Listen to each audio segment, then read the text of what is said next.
There's a little garage on a small town street. I like to meet my friends there every week, and I know we'll talk about some facts and things, history and science and some crazy shit. Talking it out with Alan, Ben, and Nick, and I know that it's gonna be a weird-ass show. Ooh, insanity abounds. Ooh, the world is spinning round. Now we're gonna break it down.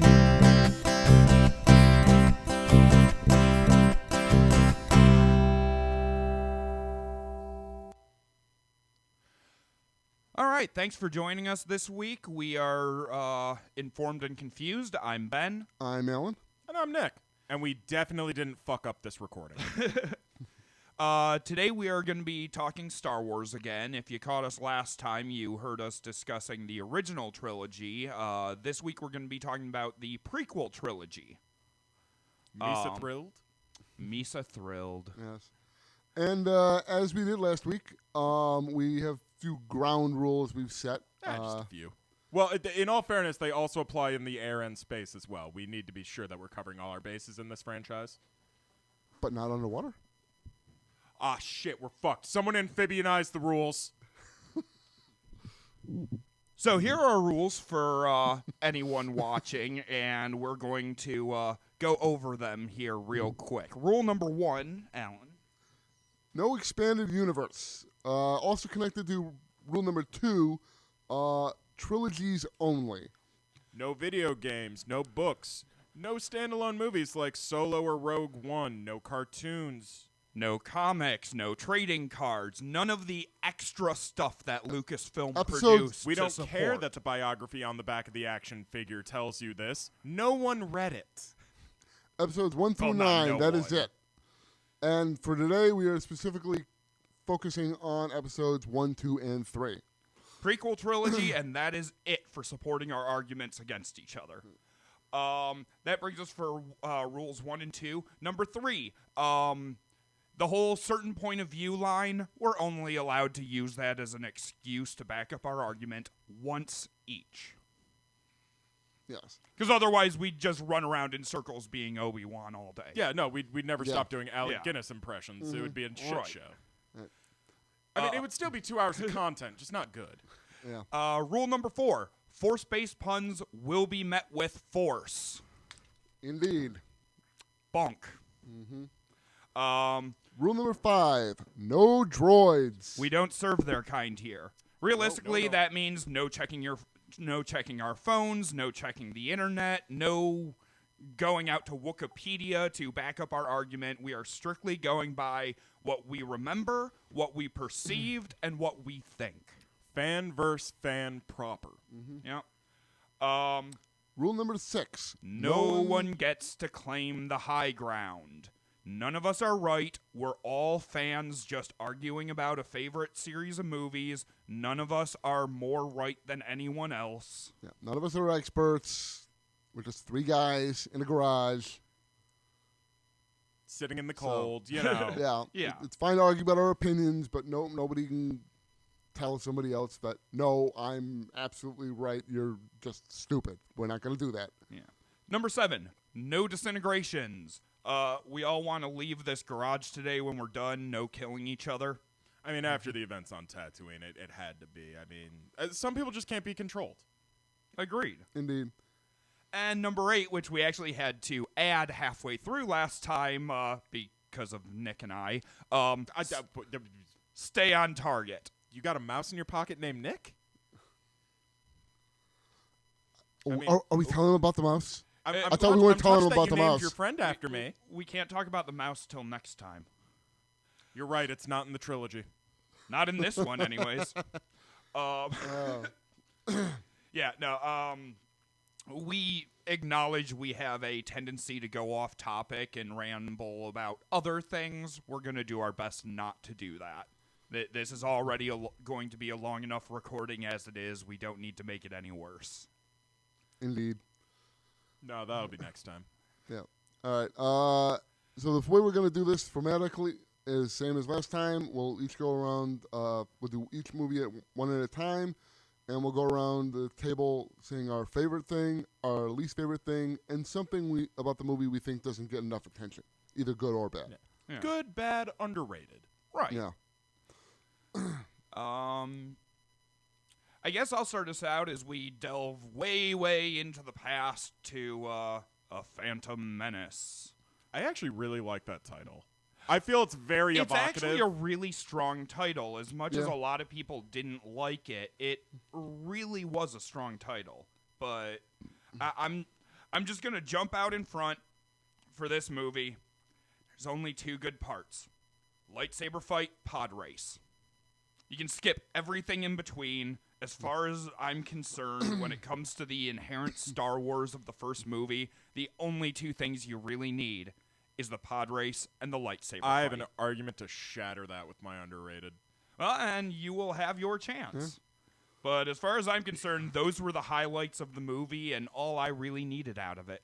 I will give you the pod race is pretty cool. It is. It's a well-shot sequence. There's a lot of good action to it, great movement. With the exception of, now this is pod racing. I disagree. Or no, I love that's that later. Meme. That's wrong. That's the greatest meme ever. I don't care. That's also later on at the Naboo space The world needed that. You don't understand. We would have killed ourselves decades ago if that line had not been in that movie and gotten out to the world. You don't understand. George Lucas didn't know how to write script for a child. All of his lines throughout that movie. George Lucas is bad at dialogue because he's just a weird, awkward fat man. Yeah. Like it shows through. George Lucas is one of the best creatives ever to live. Terrible writer, though. Terrible director. Terrible writer, terrible director. Terrible director. Yep. Yeah. Though I would argue worse director than writer. But I would agree with that. The Empire really highlights that, but I digress. For me, the best part of A Phantom Menace is not actually something on screen. It's something far more ethereal, but I feel is intrinsic to Star Wars as a franchise. The best part of A Phantom Menace was that it was the only Star Wars movie I got to see in theaters with my uncle before he died.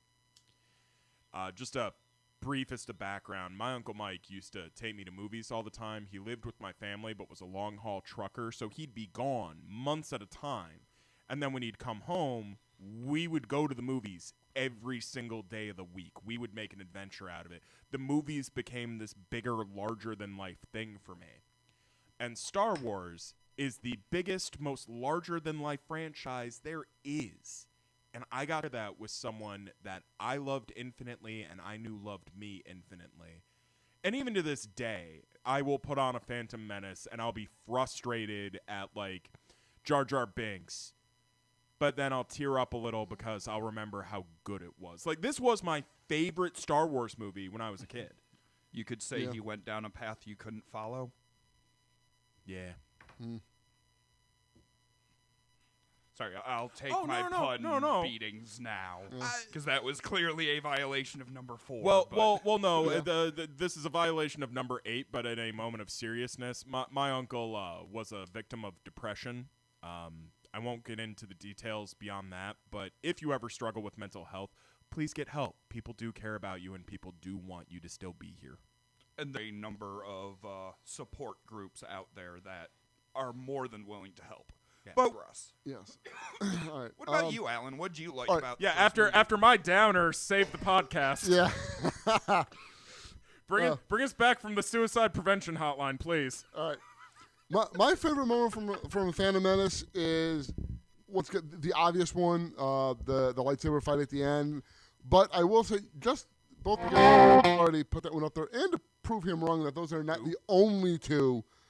If you steal my underrated, I will murder you. No, I don't think that could be your underrated moments that are good. And this one goes to, in a similar vein of yours, of it's this way because of what it is in the context of the universe, both real and I really like the opening scene on the Trade Federation ship with Obi-Wan and Qui-Gon, where they're there to do the negotiation, and then they get the gas attack and they break out. That is the first time in Star Wars. You're stealing my underrated. Is that your underrated? The opening is wonderful, and no one ever acknowledges it. Oh, sorry, I didn't. The canonical first time can I jump lightsabers. ship and help your argument here for just a minute? Finish. When I make mine, if you want to come in with the follow-on support argument, by all means. But no, that is the first time we see in a live action in a movie in their prime, in the prime era Jedi. Yeah. That isn't old Obi-Wan or Luke who's been trained. Jedi of the Jedi Order. Of the classic Jedi Order. Classic Jedi Order in the era of the Republic. They're not Jedi. They're Jedi, not Jedi. Rule number 1. Yeah. Oh, shut up. That is rule number 1. I think that might also fall under rule number 4 as well. Also rule number 2. Only from a certain point of view. Boom. And he's burned it, folks. Yep.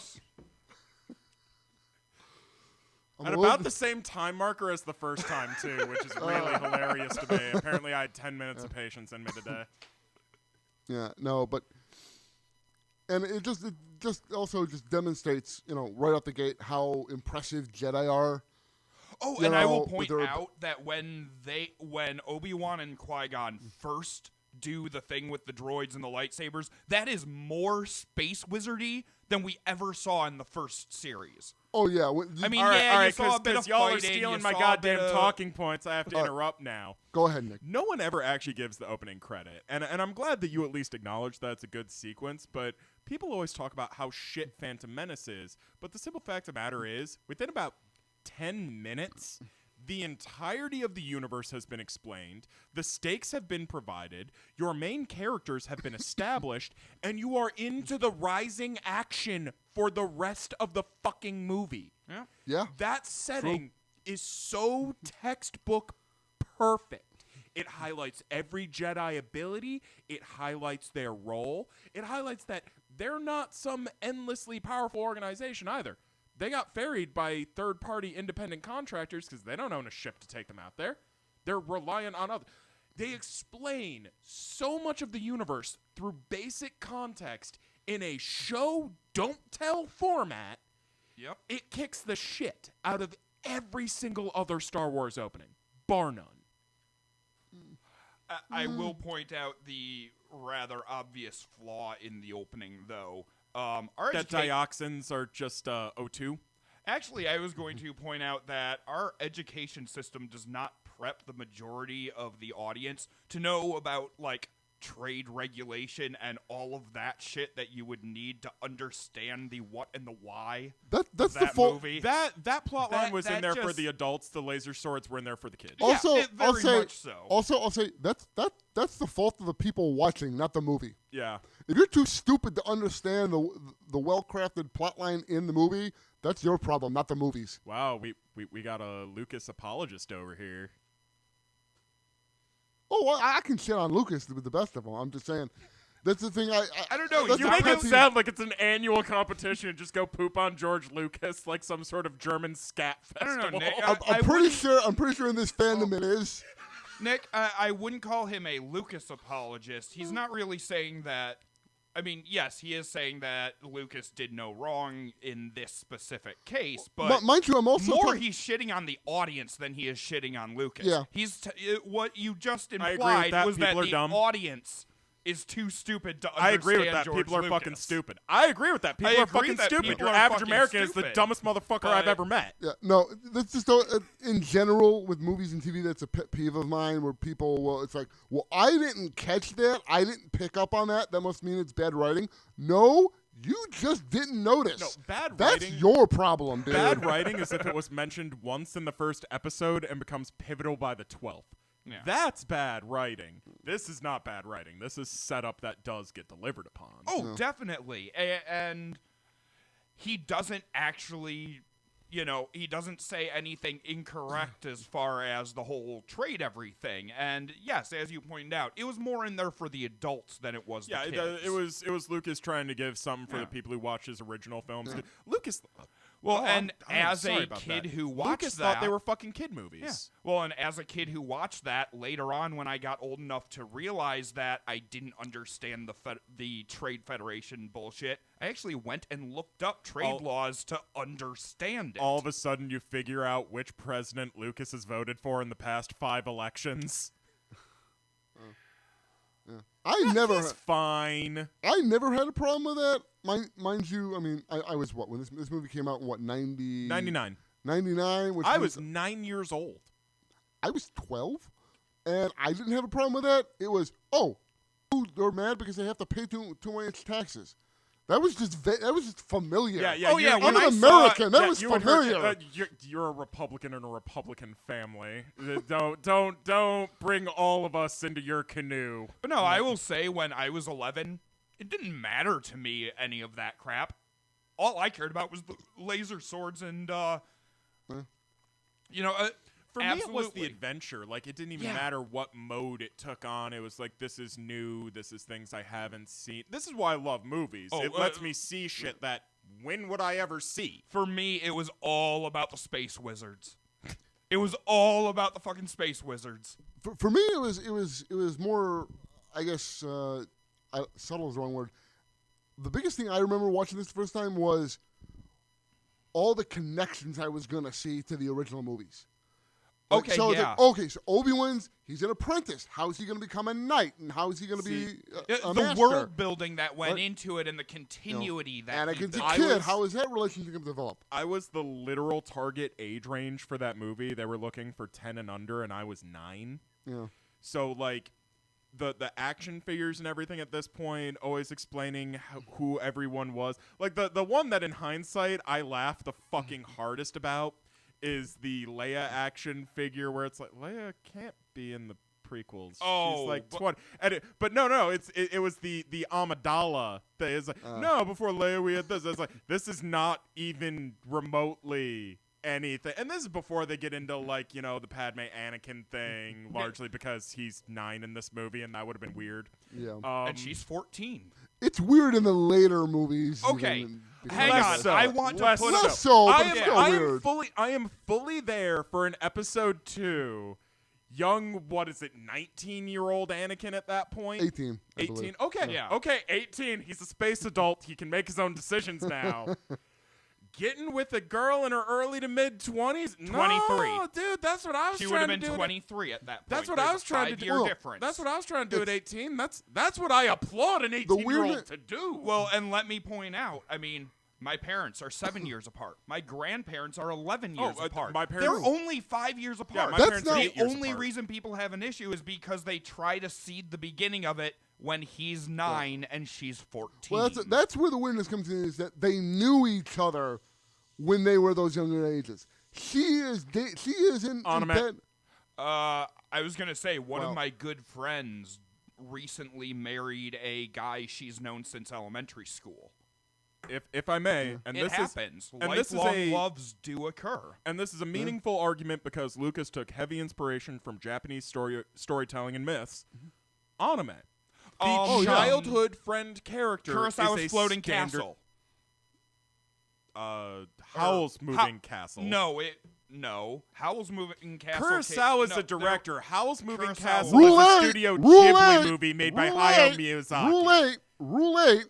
No, I am on target. I'm using culture to explain writing. What we're- am I doing wrong? You're talking arguing about about his which anime inspiration. you're arguing about which anime it is you're referencing to reference something else. You are No, more we're than not two- referencing. We're talking You're about more than Lucas's 2 notes off of the actual discussion. We're talking about Lucas's direct inspiration for Star Wars. You were fine. Then you guys started arguing over If you strike which one him it was. down, I shall make you more powerful than you can possibly imagine. I'm not the one who broke the rules here.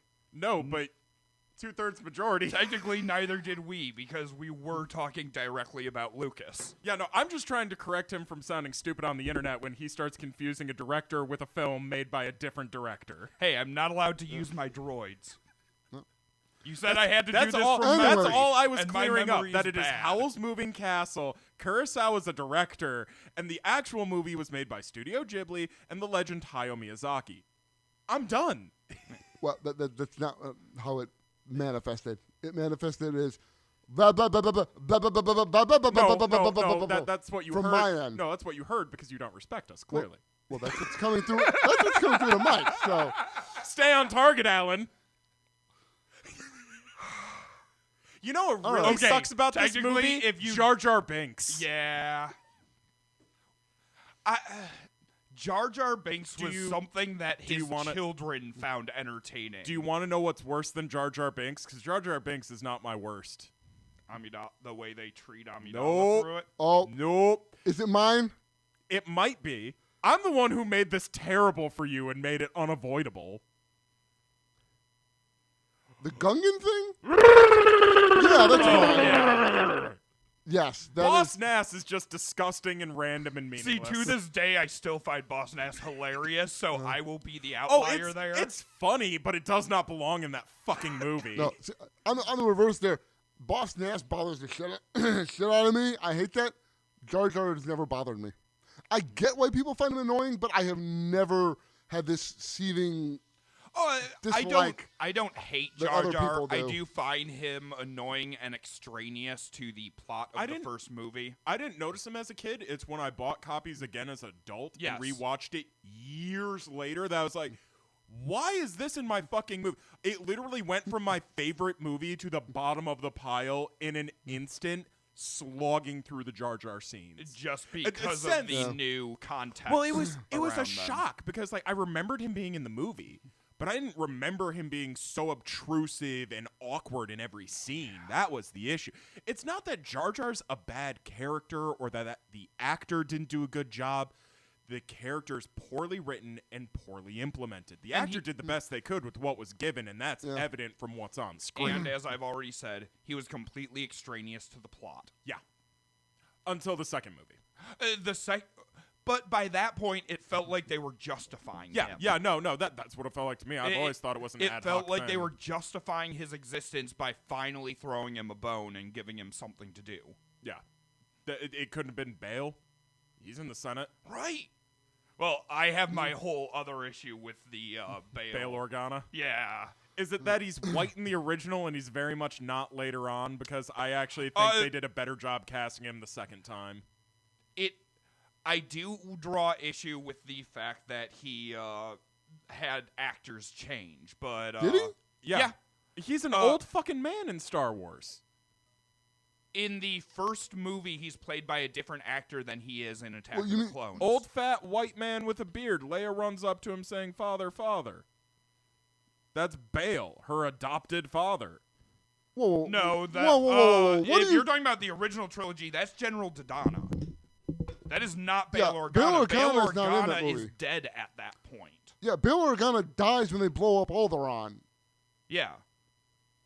You're thinking of General Dodonna, the general on Yavin. The guy with the white beard? Yeah, that's the only guy that Leia runs up to with a history in that movie. Yeah, that's General Dodonna. Then Bale wasn't in the others. Bale was in the prequel. Yeah, he's only in the prequel. As part of the Senate. And I think Jimmy Smith is the only guy who's ever played Bail Organa, to my knowledge. In Episode 1, there was a different actor. No, there isn't. I don't think so. There was an actor change between Episode 1 and Episode 2 for... I might have the wrong senator, but one of the senators that is always in that group.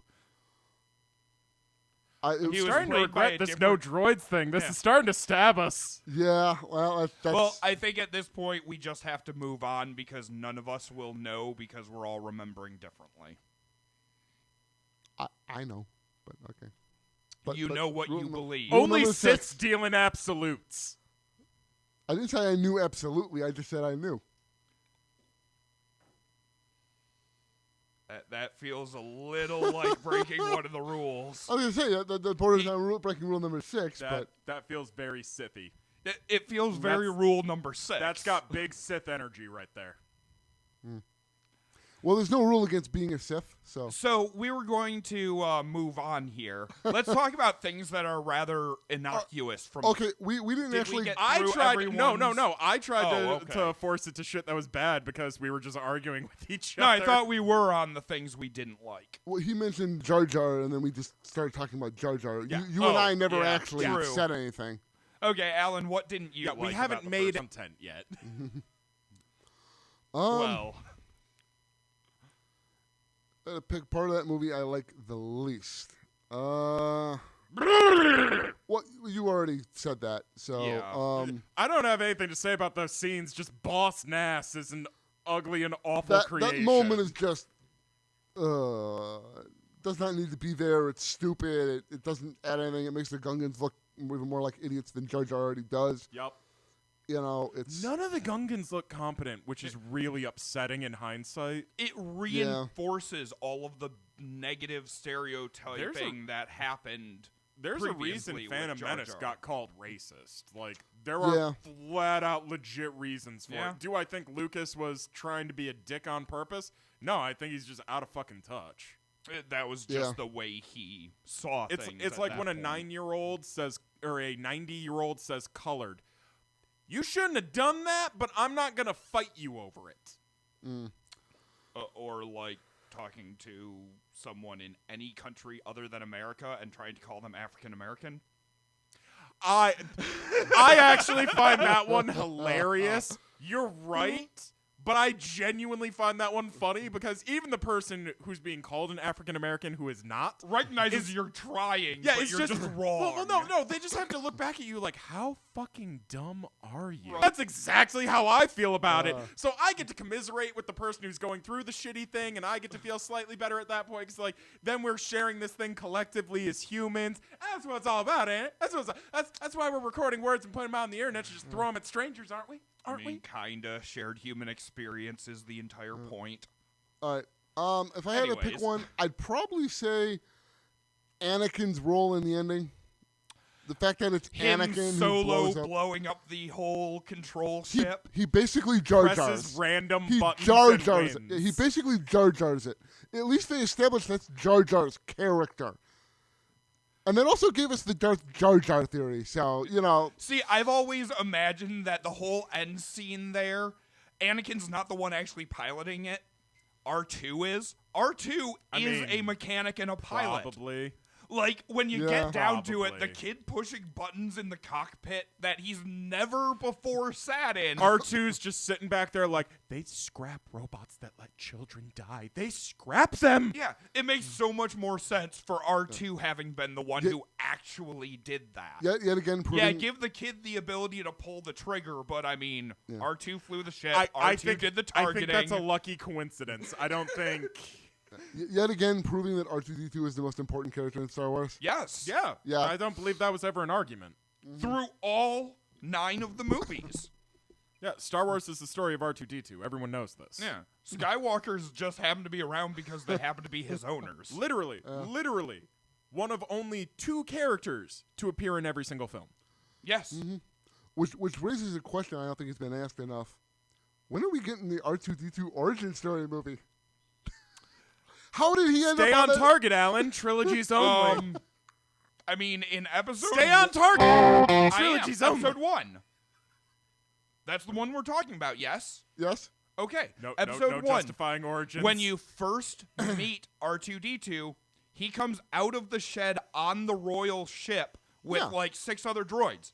He was just some schmuck droid who was there, and he was the only one that managed to survive. So they're like, you know what? You leveled up. Join the party. But we need to know, what was his life like before that? He we probably need spent to know. most of it sitting in that cabinet with 4 other droids. It can't be that also like simple. to- It can't be that simple. Point out It really can. I'd also like to point out the security guy points out that R2 is both old and beat up, but a fine unit. So R2 has never been in good condition. Literally never. Yeah. Yeah. Yeah. I like to think he fell off of the factory line with like an unapproved by inspector some odd number, and then he just rocketed away like, fuck you, you can't contain me. Inspector number 5. Someday he'll go to Jamaica looking for him. Stay on target. Okay, that one was off target. Stay on target. Yeah, no, but yeah, that I've always thought that was just the fact that, I mean, they're trying to set up, Anakin Skywalker is going to be, this great hero, whatever, but he's a 9-year-old kid at that point. It really should have been Obi-Wan or Qui-Gon or somebody else, even Padme or somebody else, anybody else. would have made more sense. Or just have it be the captain of the guard. Yeah, seriously. The those lead guys pilot. were It didn't have to all be. over the place during that movie. You could That have brings shaved me- one person off of Amidala's detail, and that would have fixed it. Yep. Because they had, what, like 12 people running around at the end when they went and freed the pilots to start the assault? That's Bunch of actually people, a good yeah. segue into the thing that really bugs the fuck out of me about the movie. And there's a whole lot of innocuous shit that I could talk about, but the one thing that really, like, bugs me about that movie is... Jar Jar licking a Peking duck in an open-air market and not purchasing it? That's one of those less appropriate things. But no, all of There's the no pilots... health code on Tatooine. That's always bothered me. Let's talk about all of those pilots. We first meet them when they go to claim the ship. They free them from the droids. And I've sat there and counted before. There's like 20-plus pilots sitting there. They all run onto the ship. At which point, they break the blockade and go to Tatooine, where they just kind of hang out on the ship. All right, weird, but then they go to Coruscant, where they just kind of hang out with the ship. I'd be willing to And then argue they they come- offloaded at Coruscant. No, because when they come back to Naboo, all of those pilots are with them, and they run off, and that's the group that goes to attack with Anakin. The space battle. No, wait a it's minute. the same fucking I think you have. pilots. I think you have your They've order. been with them the You've whole got your- time. you've I got think your- you've got events Yeah. order because them rescuing pilots, that does not happen till the end. No, Yeah. that happens at the very beginning when they No, rescue no, it Amidala. doesn't. No, it doesn't. When they No, it first doesn't. get No, it Amidala. does not. Amidala barely gets out. It's her cabinet, and her security chief. And I believe the security chief tells the Jedi he's got 2 men, and that's it. No, because that's the scene where I'm telling you, you're transposing shit from the Yeah. beginning and end. where You are. You Qui-Gon absolutely walks are. in and it's, where are you going? We're going to Coruscant. That does not compute. That Yeah, scene, they there's don't have a there's a group whole of bunch of pilots with pilots them. sitting on the ground. No, No, that's a the different end. scene. That's the end. You guys need to go back and watch that No, movie you again. do. Fine, we're Two going to different watch scenes. when we're done recording, and we're going to laugh at your ass. Fine. Yeah, 2 different scenes because they do take a ship. They steal a ship when they go to Coruscant that first time. Yeah, they just barely get through that shit, though. Yeah, and I think that's where Qui-Gon does the thing where he says to go into Coruscant. When they free the pilots, though, that's a totally different thing because they free the pilots all immediately jump in their ships, and in the same scene, you see them fly out of the hangar in their ships. We're watching Same this scene. later because Yeah, because you're wrong. Yeah, I mean, we're violating rule number. you guys are both totally taking Rule the number number No, six, we're six, not. but- No, we're not. We have a 2/3 majority. Well, This is how you avoid claiming the high ground. But, anyways, all right. Does anybody else have any other things that aren't talked about in the movie that should be? Can we talk about how weird it is that you never see wheels in Star Wars, even on No. Tatooine, where you're telling me that hover And yes, we do technology see wheels. is cheaper? And We more- absolutely do When see do we wheels. see wheels? R2's legs. Oh, yes. True. Okay. No, I will And- 100% give you that. and it's not. It's And not. R5 also- and R3 and Also, all there's of the a other rickshaw. R series. There's a rickshaw droid running around Tatooine in the The rickshaw background, itself is floating. but the droid's on wheels. Yeah, and that Also- it's weird that hover technology is so easy, cheap, and plentiful that they've gone away from wheels. Even Yeah. in areas like Tatooine, where have you ever driven through a desert? There is so much dust and muck. You can And even see it in the race scene when I'd like takes to- the thing off, and his face is just covered If in I dust may. and grime. Once upon a time, in this world of industry, people were like, "Why would anyone spend money on a rubber wheel when the wood one works just as well? You can get it locally, and if it breaks, you can replace it instantly." Do you got fucking wood tires on your car? No, you do not. Shit changes slowly but surely. Yeah. Wow. Also, Sandcrawler. It's not wheels, it's treads, but same principle. Arguably, Right. same thing. Same principle. Yeah. It's ground contact transport. I just find it odd that wheeled things aren't more prevalent in the areas that don't have money. Well, you also have to realize I don't believe I've ever heard them flat out say it, but it's implied that they have fusion in this universe. So Yeah. energy is Fusion? beyond abundant. Yes. That's more of an EU established thing, ion engine fusion. You never see any sort of a power plant structure, so they got to be using something small. And to my understanding, the smallest consistent form of power generation would be some sort of a fusion reaction. You can imply that they do, yes. Yeah, based on what I see, I don't understand how most of their societies could function on, like, say, coal, natural gas. Fossil fuels don't make sense here. No, it's fusion technology. It would have to be. That's the only way Coruscant would be able to work. Do you know the amount of things that for a worldwide I get the feeling that's city, still running hybrid solar as well. It's gotta be. They've got to be doing everything they possibly can to make enough power to run that city. I've seen various things where people have done the math on power consumption for a city of that size with their technology level, and it is insane. What grid math did they use? Because, like, at present, you could actually fill the U.S. solar needs or the U.S.'s power needs vis-a-vis solar. They were definitely problem is older. Our grid is actually too old. We cannot wire it in certain regions. I will admit, Anyways. they were older computations, but they check out. That counts. That fucking counts. Yeah. I knew it was when I said it, but I'll take the bongs. Delayed reaction. Didn't really use the force on that one, did you? No. All right. I mean, anything else for episode 1? If there's one parting thing that I'd like to say about episode 1, it's don't hate it. It's not the worst Lucas film. It's not the worst Lucas Star Wars film. It was underwhelming for what everyone built up, and always view it through that lens. I got another that's always kind of made me laugh.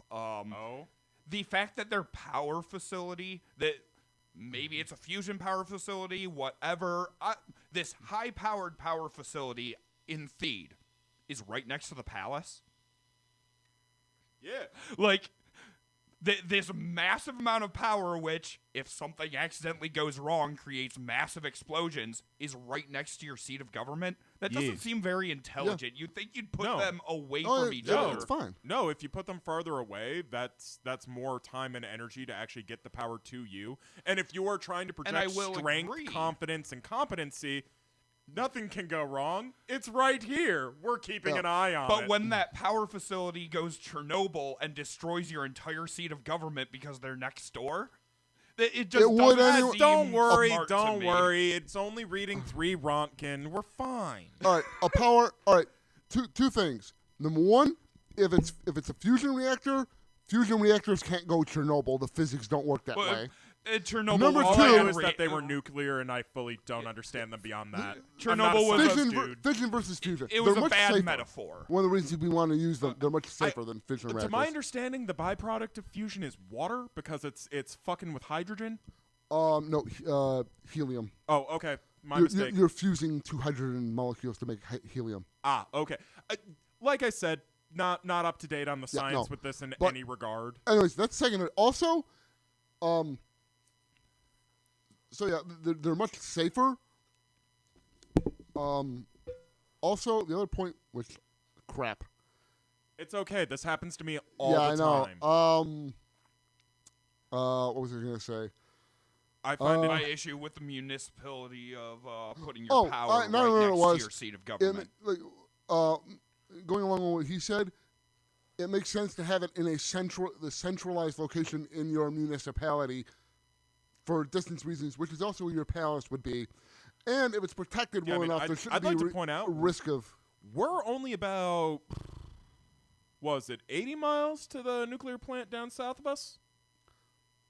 Thought it was 80, 90 miles, something like maybe that. 100. I want to say 100 miles. Okay, No, but we're not far from a live plant. Yes, but we are not the people in charge of our planet's government. No, but I'm just trying to point out, you don't put this shit in the boonies, because if you put it in the boonies, it's 10 times more expensive to actually get it to people. That's half the problem with Vegas at this point. Well, and I do agree. And I didn't say this was something that broke the movie. It's just always made me kind of laugh and shake my head at the fact that this massively powerful you're is right next to the palace. You have a similar mental framework to me where you look for failure points first.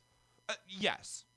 No, fault I of being that. raised by an engineer. Yeah. The question... Similar reasoning. Yeah. The other end of it is, how easy is it to actually blow up that power station? Oh, and if lightsaber fight can't do it, probably nothing, but...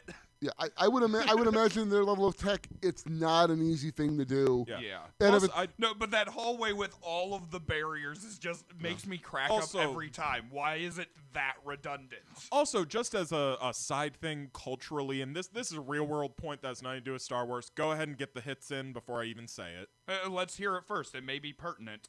There are numerous examples of individuals that took power over tumultuous countries, former Soviet states, places in the Middle East, South America, where once they seized power and started actually doing something good, because very few people actually start out as ruthless assholes, very few. Usually, they put it very close to the capital because it sends a message of power and strength about their capital. The perfect example, and this lets me get my Nazi reference out of the way, Fortress Berlin. Hitler tried to turn an entire city into a defensible position. Yeah. It's the same mentalities echoed over and over, and Lucas did take a lot of inspiration from historic events. Lucas is very clearly a deeply intelligent and smart man. He just has real problems communicating with people, or at the very least, has problems communicating with people through his given art form. He's intelligent. I've never met the guy. I don't know. He seems intelligent and creative. He was just bad at directing and writing. Yeah, like we said, great creative. He has great ideas. Yeah. It's implementation that's the problem. I'd love to he sit down invented and the universe that is, by and large, more well known outside of the real world than any other universe. Yeah. I'd love to sit down with a 6-pack and just like work on a '57 Chevy with him, because he's a drag guy. He loves cars. Yeah. Like just sit Did not down, know that. pop the hood on some oversized American car that he's put too big of an engine in, and just be like, "So tell me why you went with Darth Icky." Another thing Yeah. All right, that never made it in. all right, two other things We gotta have a few deep cut jokes. Two other things I want to mention in this movie. Number one, I think, and this is something you can't appreciate as much if you're a kid. You have to, if you're an adult. I really like the way, and this extends through the entire trilogy, but it starts here. I think the movie does a really good job of showing, with Palpatine, the way people take power and the way power can corrupt a society or a government. That is the underlying his scheming theme through and the plotting everything. and all this that entire is trilogy, really good. That's the through line. Yeah, Yep. it's really well done. Well, that's what the prequel trilogy is about. It's about how power corrupts. And it's played well.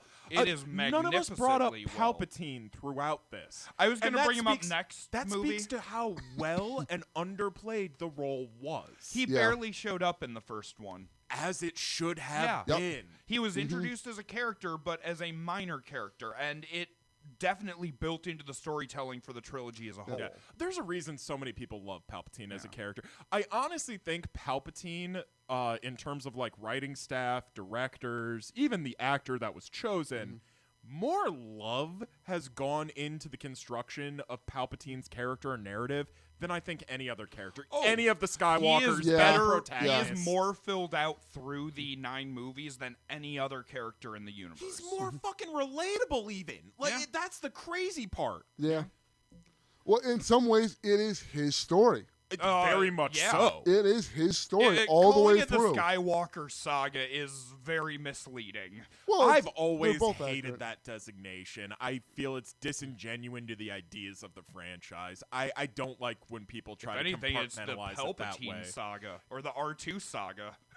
Well, I mean, I don't think it is a saga. I think it's just a story. Well, And I think that's well, fine. and that's The the way Odyssey- they built it. It's wonderful. The Odyssey is just a story. well, But it's what- a good story. Well, how do you define saga then? How would you define that word? I wouldn't. Saga is a term of reverence that I don't feel is actually applicable to any art in its time. See, I just interpret saga as an extended series of stories that all play out as one grand narrative. Which I'm fairly certain which is what that is supposed to mean. Yeah, no, It's I'm fairly certain that is the Webster's definition. Yeah. But if you're asking me It's the way I personally, understand it. saga is an honorific. Everybody's got a story. Not everybody's got a saga. Yeah, true. But and I would still apply that term to the. Well. Oh, I had one more. You have one more. I have one more because and then we do need to move on. We need to move on. We haven't mentioned it. I can't believe we haven't mentioned it. The M word. We haven't brought it up. Maul? Midichlorians. No, we don't talk about those. No, we we're have not to. talking. It's the prequel trilogy. We have to talk about it. We have to. I don't want to talk about space infections. Okay, it's first space of all, AIDS. First of all, it's a symbiotic parasitic relationship. But the problem is midichlorians are already an actual thing within our cells. Also, side no, note. they're not. No, not midichlorians. That's mitochondria you're thinking of. Fun side note about symbiotic relationships: the majority are actually parasitically symbiotic. Yep. It's a blood parasite. One party benefits significantly more. In this instance, I would say the midichlorian benefits significantly more. Really? Yes. They can't live without a physical host, and while yes, they exist in all life forms, without us, they have nothing. There's and it's nothing only expressly rare that saying they grant that we anything can't. else Nope. the other direction. No, I will agree with you. They don't grant anyone anything. It's midichlorians are not what give you the force. Midichlorians are an indicator of force sensitivity. Okay. I view them as a symbiotic blood parasite, which not a bad thing. It sounds bad with that language, but that's not a bad thing. That's most symbiotic relationships. I preferred, and yes, I know I'm breaking a little bit from the current trilogy, but I preferred the way in the original trilogy it was a quasi-spiritual thing. Well, I feel this it made still it is. biological. I feel it still is.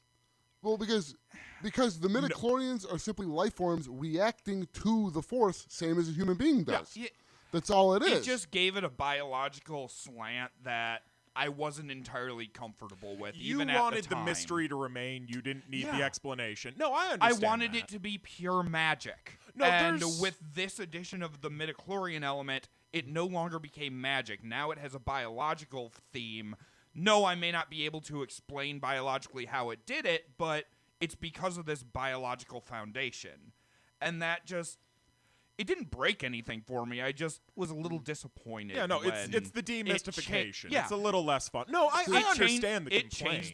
It changed the Star Wars universe for me. See, to me, it never took any of that away, because to me, the fact that midichlorians are drawn to life forms and more of them, that they're more force sensitive, is no more. And this is kind of breaking the expanded universe rule. Well, I think this actually highlights a key difference between both of you as individuals. Yeah, well, like I see it as it's no different than certain people who have the force who can have form mental connections with other animal life forms. Yeah. It's simply a bond between two life forms through the force. The force is still a magical bond between two life forms. It's just microscopic life forms rather than some sort of large animal. Yes. That's how I look at it. I actually have an intelligent parlance to explain this difference in viewpoint over the exact same set of data. The key difference between the two of you, I mean, outside of obvious difference in opinions, you're someone who has faith in a higher power, but you're also someone who believes in science. The idea of a supreme creator is not challenged by understanding the methods by which the universe works. Mm-hmm. For someone who's more science-based and not driven by faith, the demystification of something that was permanently placed in a mystifying position, well, that's sort of a loss of faith in a way. It's a difference in the underlying motivation and intellectual construct. That's an excellent way to put it, and I hadn't really thought of it in terms before. Like I said, I had a good point. You are actually 100% correct. The introduction of midichlorians... Nick getting deep up in here, man. No, broken clocks, man. But you are correct, and that is an excellent way of putting it. The introduction of midichlorians broke my faith in the Force. It made me question all I had previously believed about this so-called mystical magic that was within this galaxy. if anything, it simply made me want to know more about like the relationship between the midichlorians and the Force and all that. Which I think is what the actual goal there was, but then it was received very poorly by the fan base. Yeah. That's the one of the. Like, I really don't think anyone should hate on Phantom Menace. It is not the worst prequel movie. It's not even the worst Star Wars movie. Yeah. Well, Phantom Menace definitely was a thing. There's ups and downs to it. But I want to draw us to the magnificently named Attack of the Shit? Pulp Fiction. I mean, the name comes straight out of classic Pulp Fiction. Attack of the Clones. I know a lot of people... For like 5 minutes. I know a lot of people really hated that name because they're like, oh my God, it references I hate that entire everything. movie. I hate that entire movie. That is the worst Star Wars movie. That is worse than any of the Disney shows. We're not starting with hate. Say something positive first. Anything good about that movie?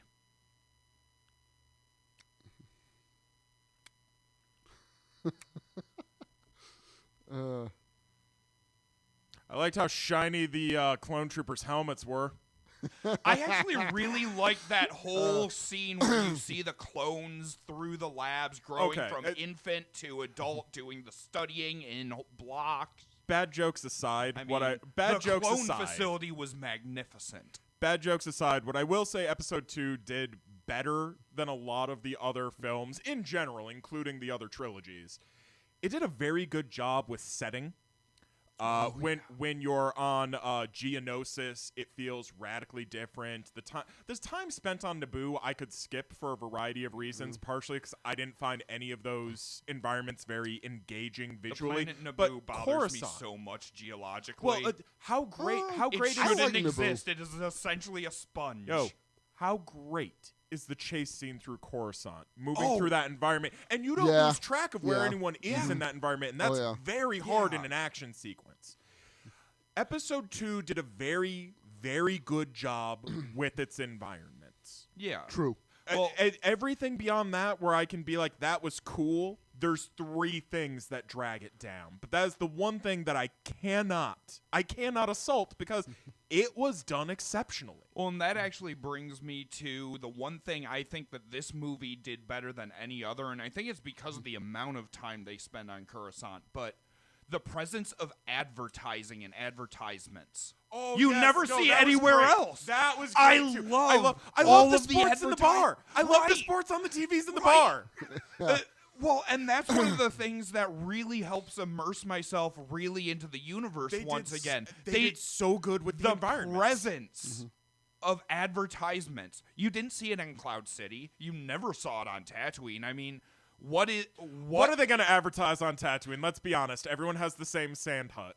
But seriously, that is something that is present in the real world. Civilizations going all the way back to Ogg's discounted sharpened sticks emporium. I mean, for my money, Someone I would is go always with an trying- Oog blunted rock, but I mean, it's tried and true. I don't see why we have to reinvent the rock here. All right, we know this works. Flogged sharpened flint sticks. Oh, don't even get me started on that, pansy. But seriously, all the way back to the beginnings of what we can identify as civilization, somebody's been trying to sell something else, and there's always some sort of advertisement, even if it's just like a crier out on the street. Hey, you should come here and buy stuff. Yep. And it had been lacking in the Star Wars universe in the mass forms. I mean, you kind of saw little bits of it with Watto. Watto was a junk dealer, but you never saw him actually do anything, and you never saw any customers in the fucking shop. He wasn't trying to bring people in or anything. I mean, the closest Coming you get to to that Coruscant. Just as devil's advocate here for a second, they do talk about the sponsorship deals from corporations during the Boonta Eve pod race. Yep. It is vaguely brought up, but it's not really. Which is why I did. Yeah. Yes, it's present in the first movie, but I was saving it like for I the said, second devil's movie advocate. because Devil's this advocate. is the big point where we see massive amounts of solicitation through a universe, and I think that is really cool. Well, I think part of that also comes from, like, basically, to my understanding, the art direction on that, they just kind of smashed together New York and Tokyo to get the building designs. And then used Lucas's fake language, which is really cool, too. If you've ever seen, you know, oh, God, I'm forgetting the name of the big fucking street in New York where it ends in 5 points, and they got the Times Square, where they've got the huge billboards. That's like every third street corner in downtown Tokyo. Like, if you're not in the suburbs, that's all Tokyo is. It's that corner on repeat. Yeah. Well, Tokyo is massive city-wide. Oh, it's people. In the actual Tokyo proper, it's people stacked like cordwood, and then there's the suburbs that are like out here. There are different people that are still city limits of Tokyo, but have their own name. That's Rule 8. Yeah. That's Rule 8. Let's get back to Star Wars. So, all right. What about you, Alan? My favorite moment is probably the Yoda Dooku fight. I love seeing Yoda whip out a lightsaber. That was one of my favorite moments. Combat Yoda. Yeah. I actually go really cold on that. I know. I know some people don't like it, but Obi-Wan and Anakin laid down like bitches admittedly, Anakin gets his arms cut off, but arm. Well, eventually, but I mean, Obi-Wan takes one strike to the arm, and then he gets like flattened under some rubble. He kind of laid down in that fight. For all we saw of Obi-Wan during the first movie, his badass killing of a Sith. I mean, Maul. I mean, yeah. And this is supposed to be what, like 10 years later or something like that. Yeah, I mean, Obi-Wan was a certifiable badass, and he just kind of got rolled by Dooku, which definitely speaks to Dooku's power and stuff. Dooku was one of the greatest duelists that the Jedi ever knew. Yeah. Dooku is much better, more well-trained, older than Maul. Also, Obi-Wan just barely makes it out of the Maul fight. Dooku was also barely makes it out of that fight. Dooku was also a Jedi master before he went Sith. Yeah. Dooku was Qui-Gon's master, for fuck's sake. And Yoda's student. Yeah, and the line went Yoda, Dooku, Qui-Gon, Obi-Wan. And the simple fact of the matter is, Obi-Wan never came close to beating his master in a fight. It didn't happen. That's extended shit. You never see evidence of that in the movies. Also, when his master died, he was a 16-year-old. So the most you see of Obi-Wan's 18. development in those how old he is in the first movie. Yeah, the most you see of like Ewan McGregor's character in the first movie, like actually struggling with anything, is Qui-Gon flat out going, "You're ready to be a master. I'm not ready. No, you're ready to be a knight." Or knight, but yes. Like, he flat out says, "You're ready for the trials. I can't prepare you any longer." And I can never leave you, master. Yeah. What would you do without me? Yeah. Yeah, exactly. Yeah. But Obi-Wan definitely proved himself to be a badass even during that movie with the fight in the Coliseum grounds. I thought was like as cheesy as the whole Coliseum thing was. It was really cool because of Obi-Wan. Anakin, search the crowd in order to see if you can locate the changeling. And what will you do, master? We're at a bar. I'm going to get a drink. Okay. Are we going to the things that bug us right now? Because that right there. Okay. Introduction of changelings, shapeshifters. This changes everything that we knew about the... Think about it. Anyone could be a shape changer. This is... Clearly, it's vital to the plot, and this is going to come up again because, my God, shapeshifters never touched on again. Yeah, because it's an overused sci-fi trope. Yeah. But it was something those waters have already been dredged. But merely by introducing it to the universe changed everything. And then it didn't. I don't think it changes and it. It doesn't necessarily break the universe. Not necessarily. No, it doesn't break it. See, that's assuming the fact that there's changelings out there that could be anyone. How do you know that Jedi wandering through the... Well, that's the thing. I'd like to point there out, are ways. I'd like to there point are ways out to know. That requires a couple of assumptions. Number one, that there's enough of this species to be problematic galactically, True. which is probably not likely. There's not enough of any species to really dominate in that fashion. All it takes Number is one or two mercenaries, and we've already seen the one we've seen. I'm not done. Mercenary. I'm not done. I've got supporting arguments here. The second point is, this is also assuming that they can hold this shape indefinitely, which I truly doubt. Yeah. Probably not. And as Number for your 3, comment, she only failed because she got assassinated by her boss. Well, she only got assassinated by her boss because she got caught. Which, admittedly, for a shape changer, she only took on one form.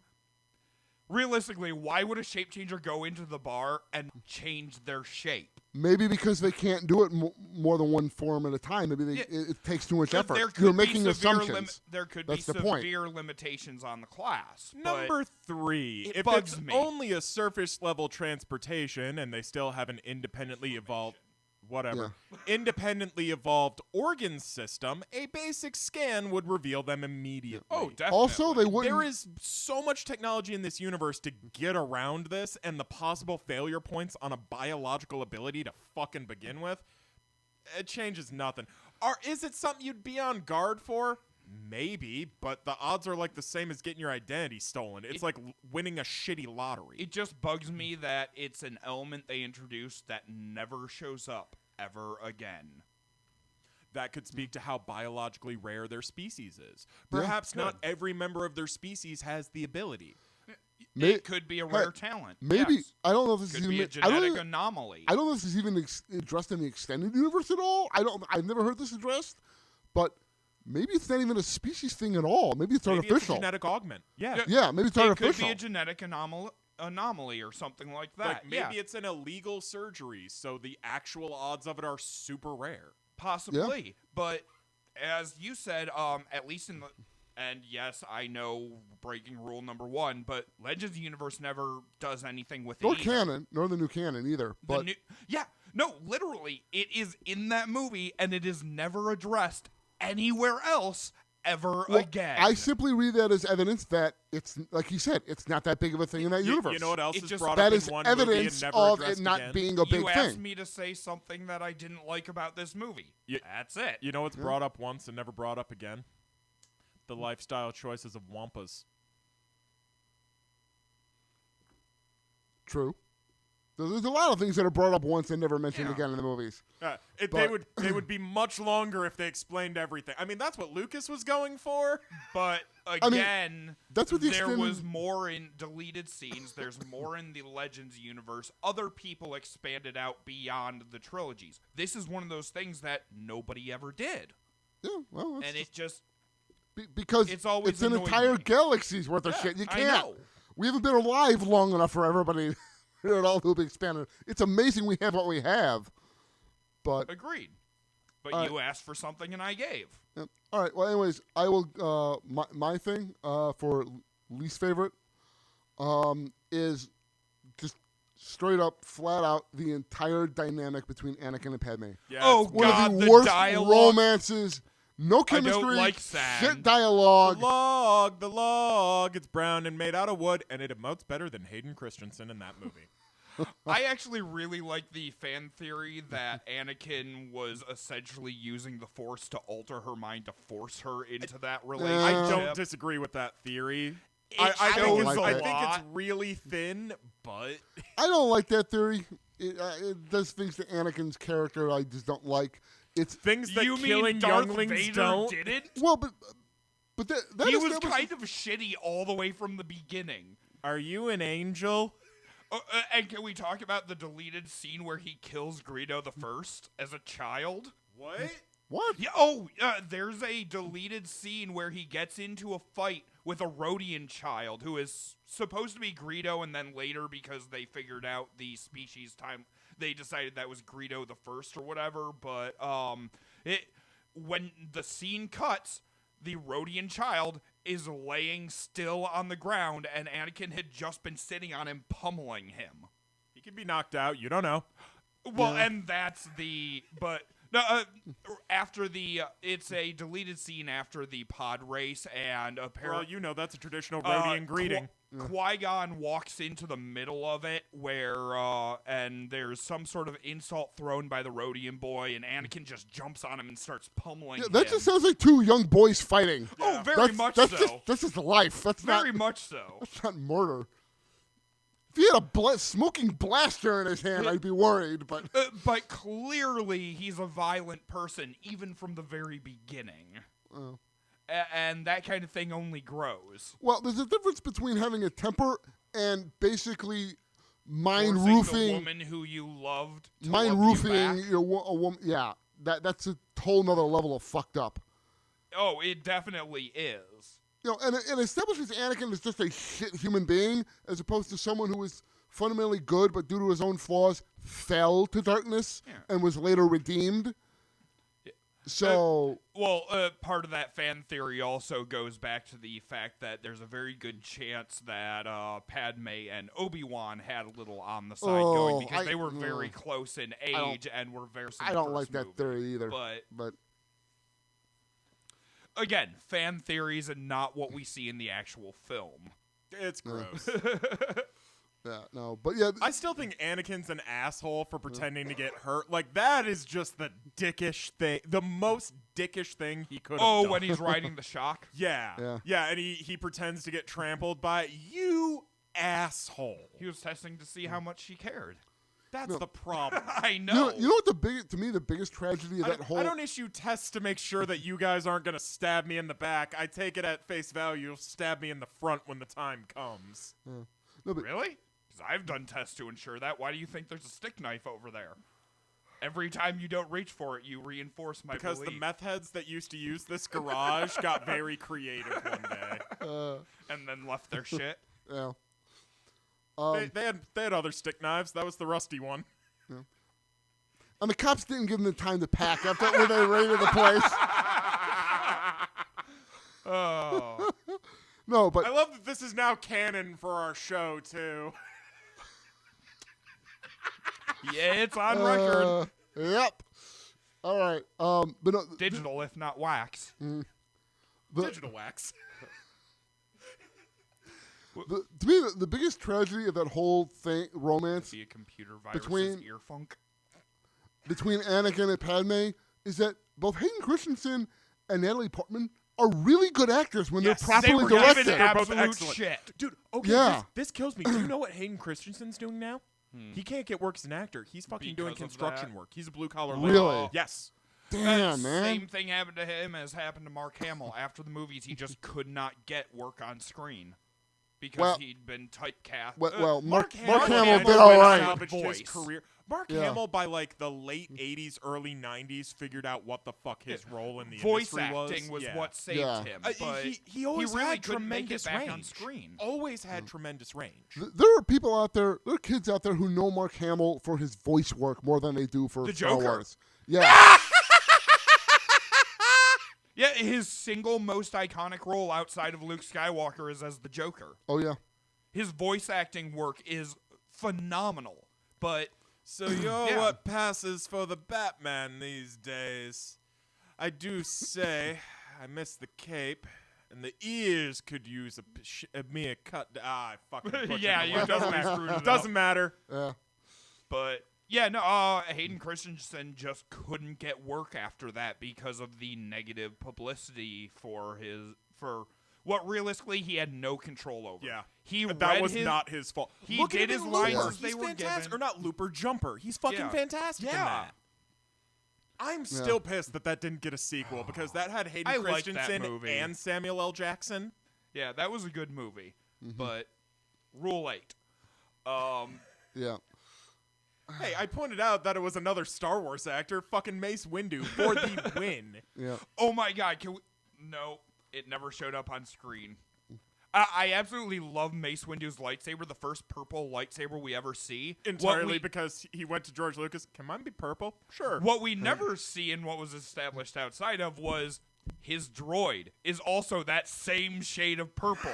He has an R unit. He has an R2 unit that is that same shade of purple, and I love it. Samuel L. Jackson has got to be my favorite addition to the Star Wars universe. Samuel L. Jackson is just a wonderful human being. I hope he lives forever. Like the world needs a Sam Jackson. We need one. And I'm gonna throw out the obvious: these motherfucking Sith on my motherfucking Coruscant. Although that's next I'm getting movie. tired of these motherfucking separatists. That's the next In movie. my motherfucking really. republic. Yeah. Right.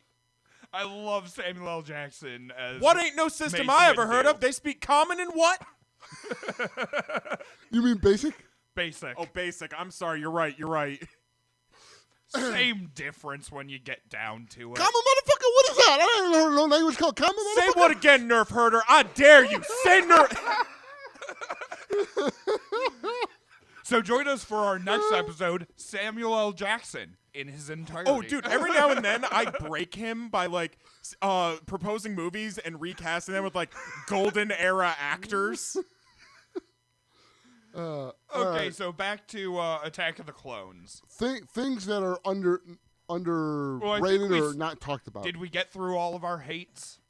I technically never listed one solid thing that I feel is the most It's okay to have a detestable. lot of things you hate. The single worst part of this movie, the pacing. Yeah.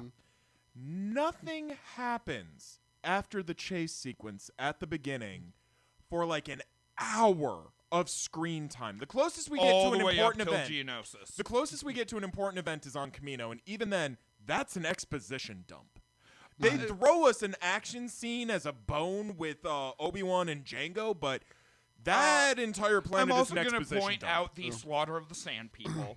That was developmental in his character. Is that the second one? Yeah. Yes. Yeah, it is. Yeah. It is. That's while they're on Well, Tatooine. when he with- rescues his mom. Which again, when is he very, meets his brother-in-law It's very- and establishes the connection between the Lars and Darth Vader. Stepbrother. well, even then, Not Oh, brother-in-law. I'm sorry, Stepbrother. stepbrother. My bad. even my bad. even then, those sequences are really jarring tonally they to the rest really of the film. are.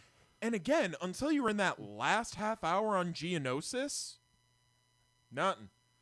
And can we talk The about the whole- majority of the movie is a plot dump. When we talk about the whole weirdness of I just lost my mother. Yeah, well, so technically did he. No. Who lost their mother? His stepmother. He lost his stepmother at the same all right. time. I mean, like, and I'd like to point True. out all of the people on the Owens farm really liked Shmi. True. All of them Yeah. Shmi was genuinely beloved. cared about Yeah. her. but he makes it all about him right Well, it's there. still different. It's his birth mother, and how long was she actually their stepmother, anyways? I'm Do we willing know? to argue, like, in Um, terms of conscious memory, they've got about the I- same time period because it's literally impossible to remember things from a certain point in your childhood. Your brain and literally he was deletes 10 data when he during was No, but taken away, does- so he does- has conscious data for 5 or 6 years.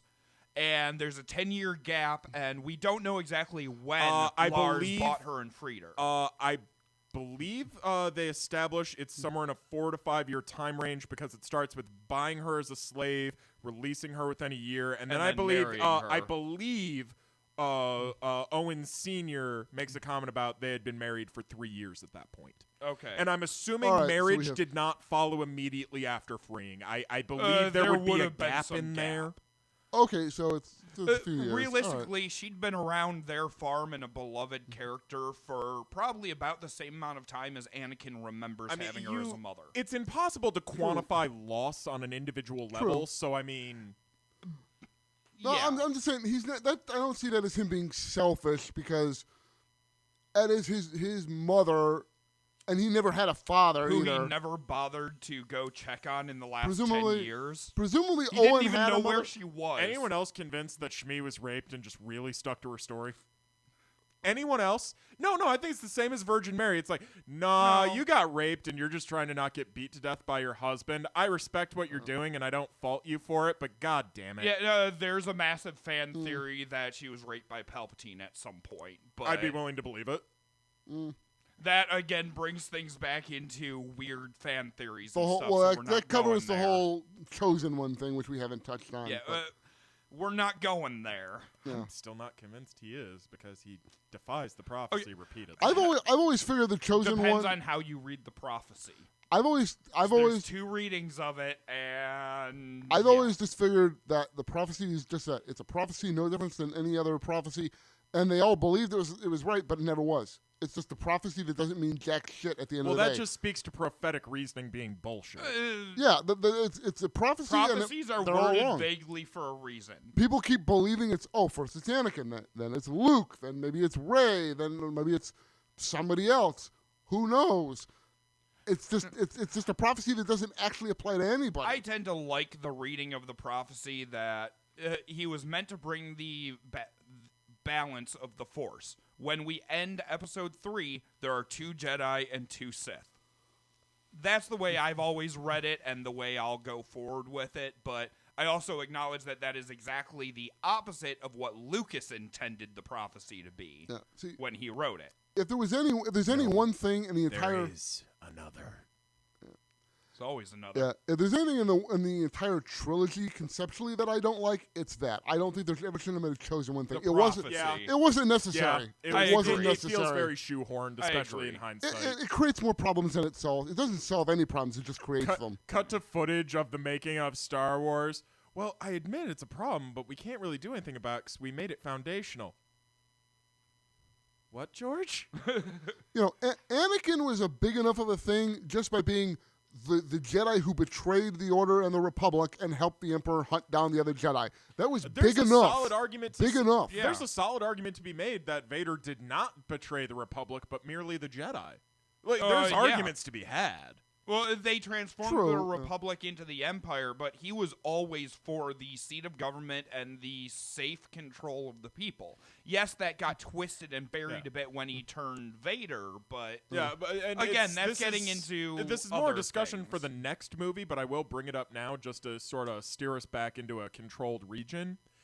At the end of Revenge of the Sith, he flat out explains to Padme the plan is, no, Palpatine's temporary. He's just a politician. I will control him if I have to. I will rule am the most galaxy. powerful. Yeah. I am the master. I can take him down, Padme. Yeah. You and I for can the rule the Republic. galaxy as husband and wife. For her. True, but he did everything for love. But he's still Lust. betraying the Republic. I will argue lust. Yes. He did everything for the second head. Well, not so much that. I think there's multiple I know. types of gratification, but I think that is a relationship not built upon mutual interest, understanding, and trust, but upon physical compatibility. Agreed. Oh. No, it's still a betrayal of the Republic, or at least the ideals of the Republic, because he still wants to be a dictator, which technically is still legalistic because the Emperor has already morphed the government by the Senate giving up its own power. History teaches us the best governments are run by benign dictators. Not to say that Vader ever would have been benign. Yeah. I would say the best. I would say the most effective. Also, that's something he never actually did, so that's like saying, oh, I was going to defect, but I never got around to it, but treat me like I did. Well, he formed this plan before he became spam in a can. Yeah, so it doesn't count. He did what he did, and he didn't do any of that. That is how you have to judge him on. I have a book to recommend to you, but it can't come up in this conversation. So let's move on. We were talking about, I believe that brings us to the innocuous and the weird of the second movie, which we already started talking about. Anything else for movie number 2? I mean, just any closing points that speak now or forever hold your peace. All right, I have one that I've never understood why people find this annoying. I might be able to explain. I've seen people, when he goes to see the, I forget the species name, I think he called him the Dak, diner? the diner thing. Dak. Yeah, Dak. When he goes to see Dak. I thought it was Dax. Yeah, I thought it was with an X. Yeah, his But name it's is pronounced Dax. Dak. The 50s diner on Coruscant. I actually really like that whole sequence and like the fact that Obi-Wan has like shady underworld connections. Yeah. I actually really like the that. thing I think it's weird. You have the 50s diner, the 80s style cloning thing. Like he seems to be jumping George Lucas loves his Americana, Yeah. but you had a point. Yes. The thing I don't get is I've seen a lot of people who get mad or annoyed by the fact that it's a diner that looks like a 50s diner. Like I think it's that are mad at that wonderful. aesthetic, and I don't get it. What's wrong with Art Deco? Like People it's, do retro shit all the time. That doesn't look Star Wars. It looks like a regular 50s diner. Why would they have a 50s looking diner in Star Wars? Fuck you. For all you know, one of these planets is like just 50s as fuck. You don't know. Okay, like with that half many the people different species, with that many different civilizations, who are you to say that isn't a favorite deco somewhere? Yeah. Like half of all the people speak with a British accent. I mean, come on. The Coruscanti accent. No, that's 'cause they're colonizers. That's been my theory. That was a lot of the original reasoning as to why to give the Empire. One of the aborted expanded British universe actors were so much cheaper and easier to get in that time period. That and most of the filming took place in the UK. Yep. But aside from that, I lost my train of thought. It doesn't matter. Move on. Let's see. Anything else about Okay. I will say one of the most glorious, if not best, the very ending, where after the whole Geonosis thing, the very end, right before the credits, when you see the block upon block upon block upon block of clone troopers lined up in front of going our into the Star very Destroyers. first view of the classic Republican era Star Destroyers, and just the swelling of the music and Yoda, the Clone Wars have begun. I believe begun they have. Yeah, begun. The Clone War has. Yeah, that's it. Yeah. That's it. Yeah. Thank you. My Yoda-isms are a bit bad, but that scene in itself is just, it makes me happy. I do like that scene. That is a really With all the cool, troopers getting on the it is ships a and everything. magnificent end to that movie. That is a cool scene. Both the Yoda thing and just seeing the ships. Yeah, It's cool. I love everything with the clones, whether it's back on Kamino, whether it's when they're dropping into Geonosis and doing the fights there. I absolutely love everything we see with the clone troopers. Those helmets are very shiny. Magnificent. Yeah, the clones are cool. They look cool. Shinies are the droids. Yeah. The armor looks cool. That entire fight sequence when the clones show up and just start fighting is awesome. It's a great battle scene. The Geonosis fight scene is just great. Yeah. Although the whole shoehorn, I kind of feel like the whole Boba Fett Jango death thing with him crying over the helmet at the end is just kind of shoehorned. I know it had to happen. Yeah, I thought that was fine. I knew it had to happen to establish Boba Fett as a character and everything else. Oh, it didn't have to. They were just sucking the popularity of Boba Fett's dick. Oh, that's all that ever was.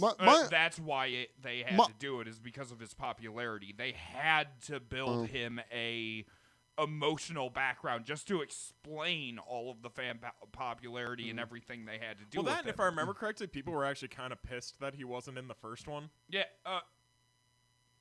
Which confuses the shit out of me, because it's like, there's no reason for Jango live Fett to on have been Tatooine. there. All right, he couldn't be in the first one. That one happened 10 years before. Dude, no one pays attention. How old is Boba in the second movie? We don't know. We never see him without a mask. Probably just by looking. No, not Jango, Boba. Oh. I always and yes, we do see him without a mask. Jango, not in the we originals. do, not No, Boba. I mean the first prequel movie. The first prequel movie. Yes. We never see Boba or Jango. Yeah, but in the original trilogy, we do not. Oh, it's not even always we the don't same know guy how in the old costume. Boba All is. right. I thought you were. It was the same guy. No. I thought it was the dude with the mustache. No. There was a guy who was That's actually. the one I see in there was a guy who photos. was actually designated to play Boba, the guy you're talking about. Okay. And then there's another guy who was a part of the Cloud City team where they needed reshoots a couple times, and he fit the costume. Oh, Boba okay. Fett is not always the same actor, and I believe it's a different guy for Return of the Jedi. Okay. But yeah. No, sorry. When you said first movie, I thought you were talking about Phantom Menace. No. That's where I was. Well, no, people. Sorry. No, people were pissed that Boba Fett was not in the first prequel movie, largely because a lot of people did not know what Boba Fett's age was. Okay. Because you never see Boba. Like I always assumed, like even as a little kid, based on the sound of his voice, the way he carried himself, I always assumed he was like in his 40s. Because at the time, my parents were in their one of them was in their late 40s. Which minus 20 years between the Yeah, like, trilogies, minus my- about 12 years, 13 years for the prequel trilogy. Theoretically, he could be been starting 8 his or career. 9. Yeah, he would have been a kid about Anakin's age in the first movie, if given a 40-ish age in later 40 or 50. the original. Yeah. Yeah. Early Given 40s that or age- late 40s. There's a Yeah. difference there. But that would put him approximately on age with Vader and Anakin, which made people really pissed off that he didn't show up in the original. Yeah, no, I do seem to remember Or, people I being mean, butthurt in about Phantom this, which Menace. is why It's about- which is why there was such a prominent thing about. Yeah. No, we've got a Fett in this one. Because But- do you remember yeah. the trailers and shit for Attack of the Clone? I do. Yeah. Not. They made a You big saw deal you about saw Jango. more of Jango Fett and his kit than you saw of Jedi or clone troopers in that They trailer. pushed Right. Django really hard. That was a Yeah. selling point. I remember his toys getting center stage. I still wish I had the toy Slave 1 in the Django colors that drops the mines. I still wish I had that thing. I have a Boba Fett Slave 1. Okay.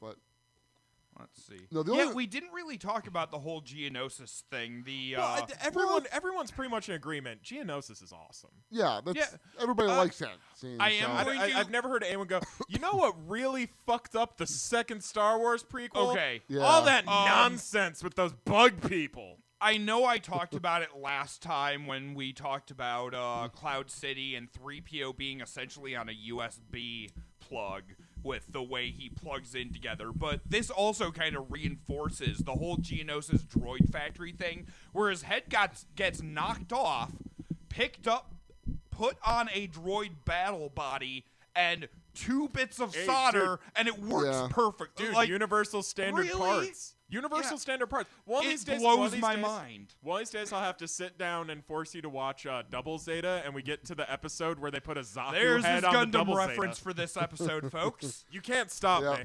I can't No. be contained. That has always kind of made me giggle at the That fact is that a- droids appear to have just like Lego style plug and play parts. I mean, honestly, that's kind of what the field of robotics is. True. it should be, but that's not the way it works in the real world. Yeah, it is. Yeah. Dude, back when I was with Mary, I used to like go to her to like the robotics clubs events where she was like coaching the kids and shit. And no, it is straight plug and play. Everybody gets the same kit, but everybody builds different shit. Within the same manufacturer, but you start breaching manufacturers and things start to get different. Well, And my you would we- think 3PO being built by a 10-year-old kid in his essentially yeah, with salvage bedroom. parts. Yeah, though, we don't which know are where he going got to those be parts. mass randomly production- salvaged with parts. randomly selected mass production. Yeah, we don't That's know the what key. company made the parts that 3PO is made of. You don't know that. I still laugh that For it's all as we plug know, and play for as it all is. we know, droid construction has been monopolized. It's never expanded upon. There Possibly could by be the a Trade single. There Federation, could be a but- single standard for droids. Although we find out, True.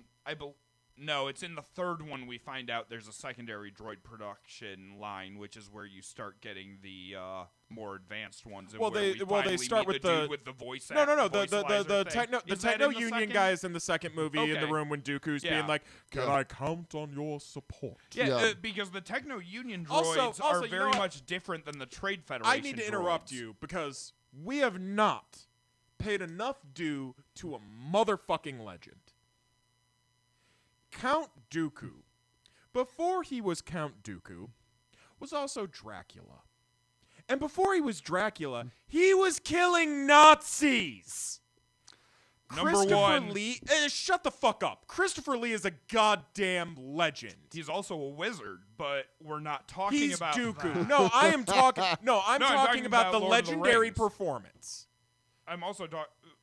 He has played a lot of parts over the years, and Yes, and Christopher he's Lee been is wonderful in absolutely all of them. magnificent. He is an incredible He is. actor.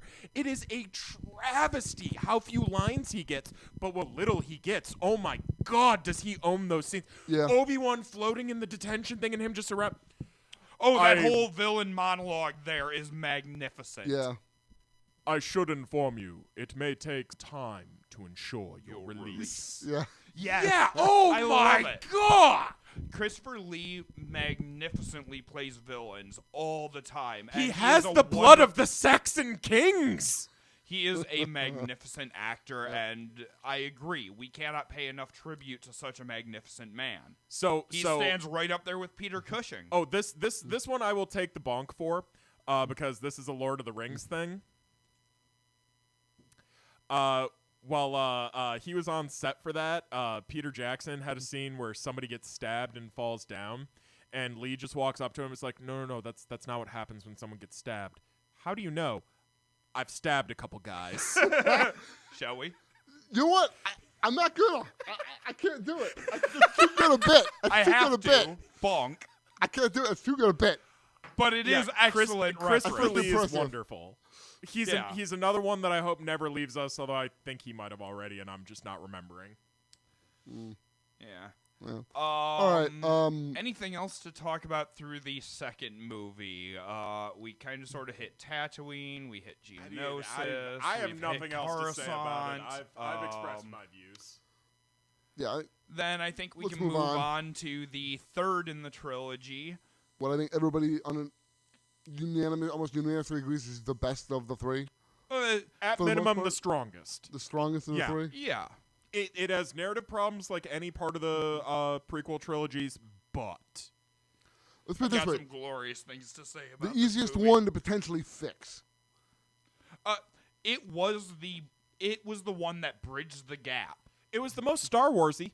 It definitely was. And at the end of the lots of personal also Lucas fights. is in this one. We got lots. Really? Yeah, he's in a background shot. Mm-hmm. Like as himself or as a stormtrooper? No. The blue-skinned guy. I'm trying to remember what the species is. Really? Yeah. The Ortolan? There's it's a character from the Clone Wars series, but Clone Wars hadn't been made yet. And in Clone Wars, the character model is much thinner. Are you talking about the big fat blue guy? No.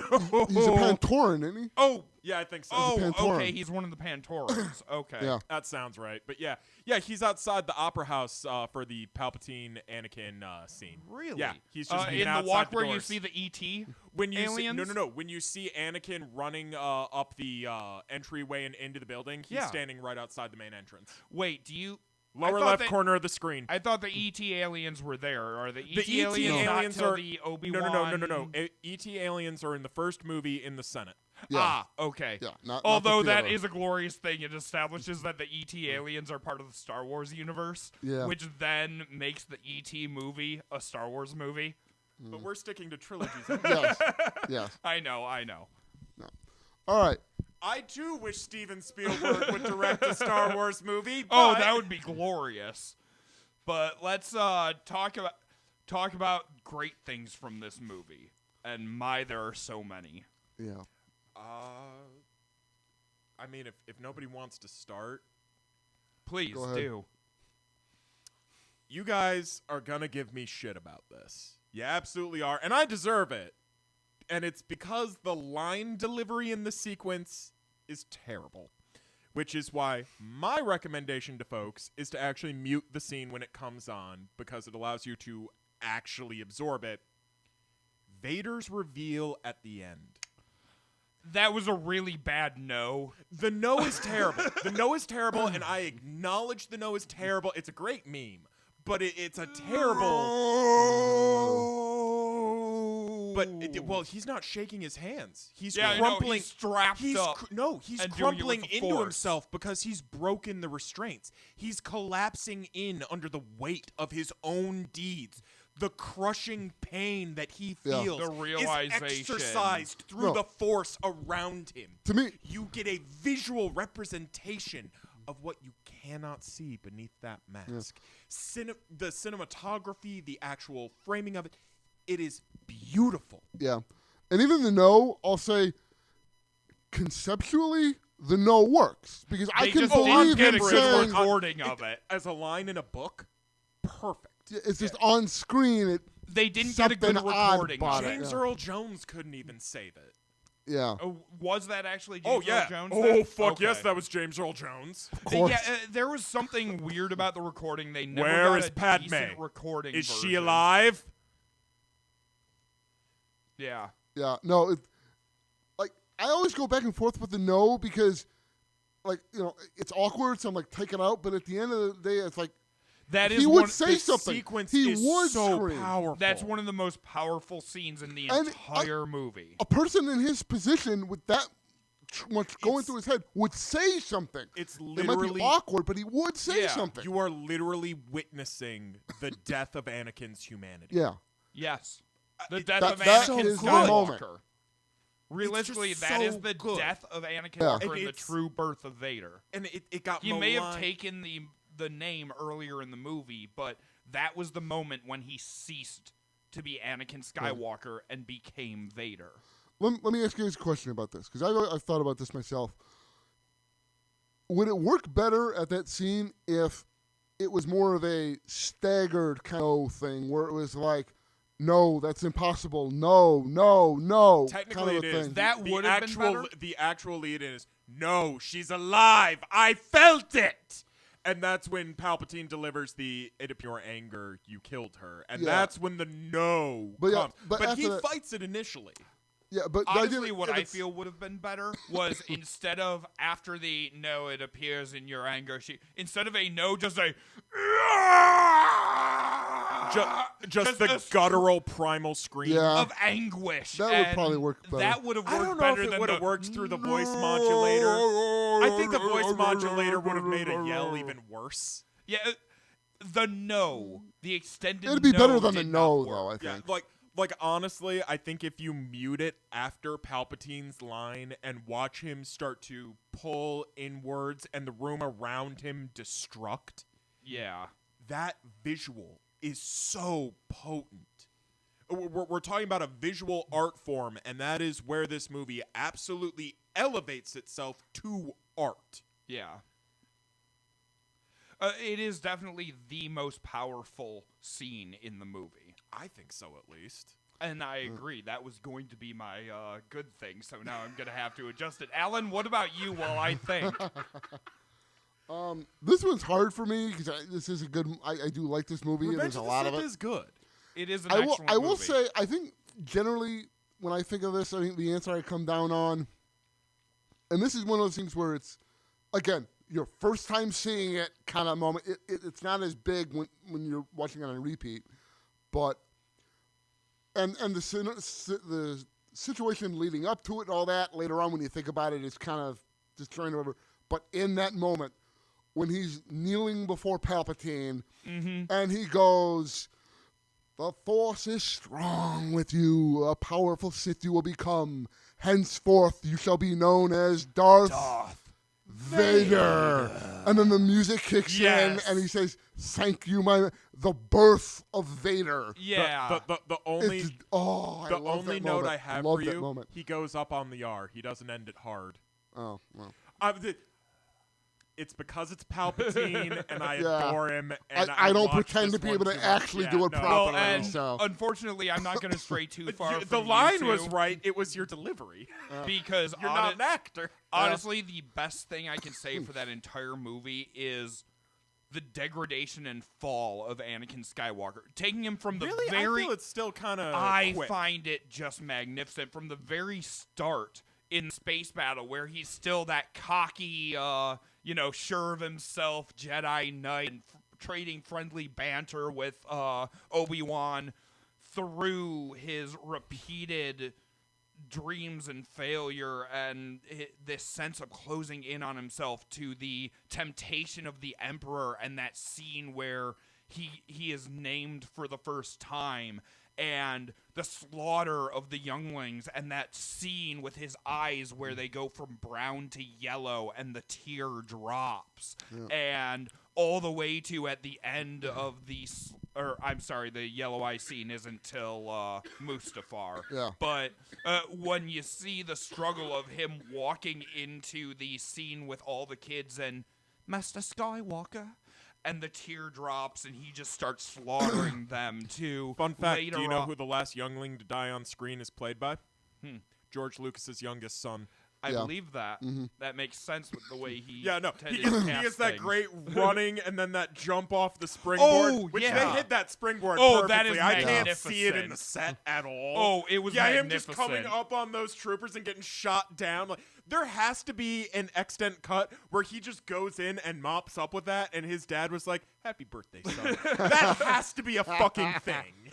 But even from there, the slaughter of the younglings to what he then the hopeful words he had for Padme, and no, I'm stronger than the Emperor. I can overturn this. It'll be you and I ruling this galaxy, to the scenes on Mustafar with the absolute slaughter to the final showdown of him having just choked out Padme for just having Anakin sneak aboard her ship. I need to interrupt for a second because I have a cogent point. This the point you just made about ruling together really shows that Anakin dies at the end of this movie and is only Vader. Because what is Vader's plan once something ultimately becomes available to overthrow the Emperor? Father and son. You will rule with me. Father and son. Yep. Yeah, family. Yeah. His love. Vader never changes. Yeah. But as I was continuing, the degradation of Anakin through this down to the final showdown with him and Obi-Wan standing on that platform with Padme's crumpled form and Anakin, as you can see in his eyes, that no, this is your fault, and he goes pure berserker rage through that, and that whole fight. I absolutely love that fight scene. There are issues, and I'll get into that with my negatives. I just have to bring this up because all of us basically just pointed out how great Vader was in this movie. Yeah. That's basically what I just need to get this in here as another fucking. It needs to be commented on. The Palpatine Yoda fight. Yes. Yeah. He throws the entire fucking Senate at him. Yeah. Yeah, no, that was glorious. That was good. No, the one thing I don't like about that fight, and this is nitpick, when he's falling down the one thing and his nails scratch on the one thing. Every time I watch that movie, every time it hurts, man. For the record, filmmakers know about parasympathetic reactions like that, and those are used on purpose. Yeah. I hate that. It's to force you to feel. Since we're talking about that fight, I'm going to point out my major issue with it. Ooh? It's called convection. Heat. They're splashed by lava at certain points, and I'm sorry, just being that close to lava. Use the Force. They use the Force. Yes, and I know that's the given explanation, but I don't think anyone's ever raised this concern before. They use the Force. You weren't complaining when Qui-Gon dips his hand in molten orange metal door in the first movie trying to breach it. Shits on his robe. Watch the first cut, because when they cut back to it, it's a different robe. And it really bugs me. But because this is a bigger example of it, I was waiting till now to bring it up. Okay. But the convection issue with them fighting right on top of lava and having no issues at all. I mean, their clothes aren't even sizzling or something. Even if they can protect their own bodies with the Force, their robes should have been, singeing. ADHD, but as you're pointing out, visual incongruities. Rewatch Phantom Menace and play this game. Wig or no wig for Obi-Wan Kenobi.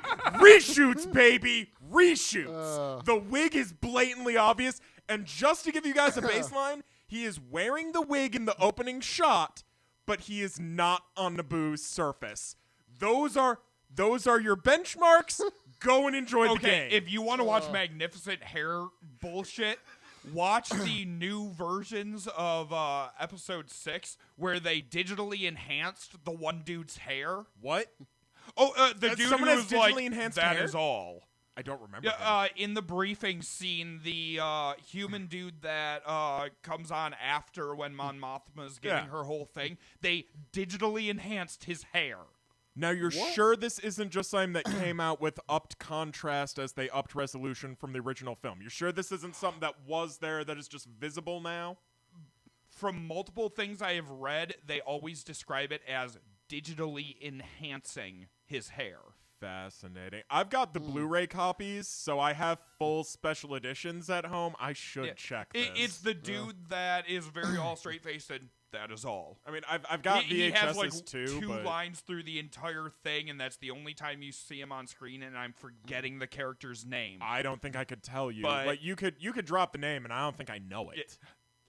He's one of those Legends characters that got a whole lot of fill out and extra stuff, but he has most of my Legends is prequel era or well after Yavin. Ah, okay. Like Yuzan Vong and prequel trilogies. I like all the books about he Maul. comes into Yuzan I love Vong. all of the books with Maul. Is it General Naveen? Yes, that's the one. I do know that name, but I could never peg it to a face. He's the one with the really, like, coiffed hair and shit, and, yeah, they digitally enhanced his hair for one of the newer versions of the movie. I like to think it's that the actor was going bald, called up George, and was like, shipped him a special copy of the movie. It's like, nah, man, you look great, see? But that was definitely off the current trilogy, and I apologize. So, also, just as another side thing, because none of us brought, before we move on to negative, it has to be said. The general. Yeah, I was going to say, I pulled out that kit specifically for this. General Grievous is one of my, hands down, my favorite character in that movie. Hands down. He is villainous from the start. He is very cool. From the very start, he plays you're beating me? I'm going to smash the window because I'm not letting you win this fight. Oh, dude, that's classic Sun Tzu. His goal wasn't to win. It was to prevent the other side from winning. If you can stalemate, that's fine. He's wonderful. Although I will point out the obvious problem. Why does Grievous have inner organ? Why does Grievous have organ? Because he used to be a man. Exposed. Yeah.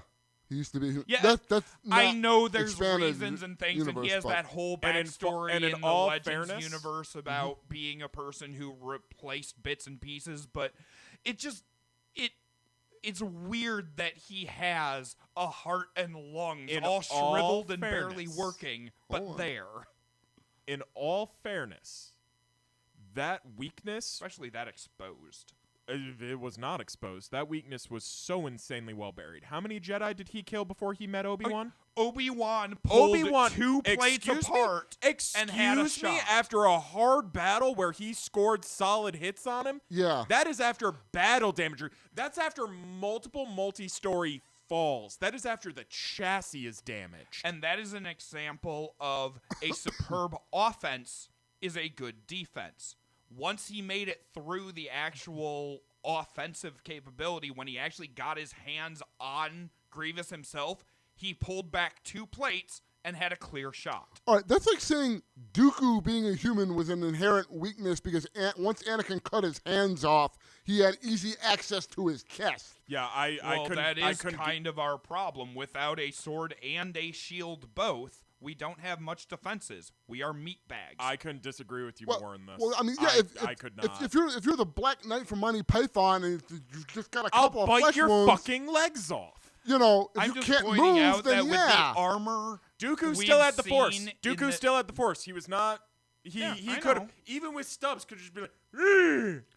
And that is definitely a means to keep going. I'm just pointing out that with the levels of armor we've seen throughout this universe, Grievous seems very low armored, but high offensive. He makes up for his low armor in having extremely high offensive capabilities. It's a balance. It's that he gets his AC bonus through his agility. Yeah, also, he's a dex-based character. That's all it is. That's the... and you're just reinforcing my point here. I'm saying he gets his abilities through dexterity so he got a point. Offense. So Obi-Wan got a point-blank shot, negating his dex bonus because he was caught flat-footed. What the fuck are you complaining about? These are basic mechanics. Yeah. No, I'm just pointing out the fact that this is the way he was built. Comparing to the guys he's fighting, Obi-Wan's just basically in Jedi robes. Compared to Obi-Wan, he's heavily armored. Oh, definitely. So what the heck? He's more heavily armored than his opponent. And that was his armor is not a problem. He's got more armor than his opponent does. Hard-fought battle, and I'd like to point out. Oh, it's a magnificent battle. I love it. This was Grievous in the field. Grievous went straight from the events at the start to this point, and because expanded universe. But the reason he's coughing is because of a fight with Mace Windu on the planet's surface before that. He is not in good shape. He has been through fight after fight after fight.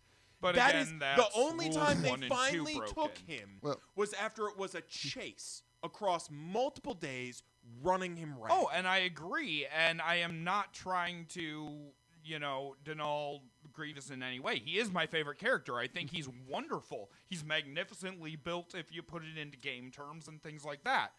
I just think it's kind of funny that he traded all of his stat boosts into offense and agility rather than some basic Min-max. armor to... Min-max. Very much so. Yeah.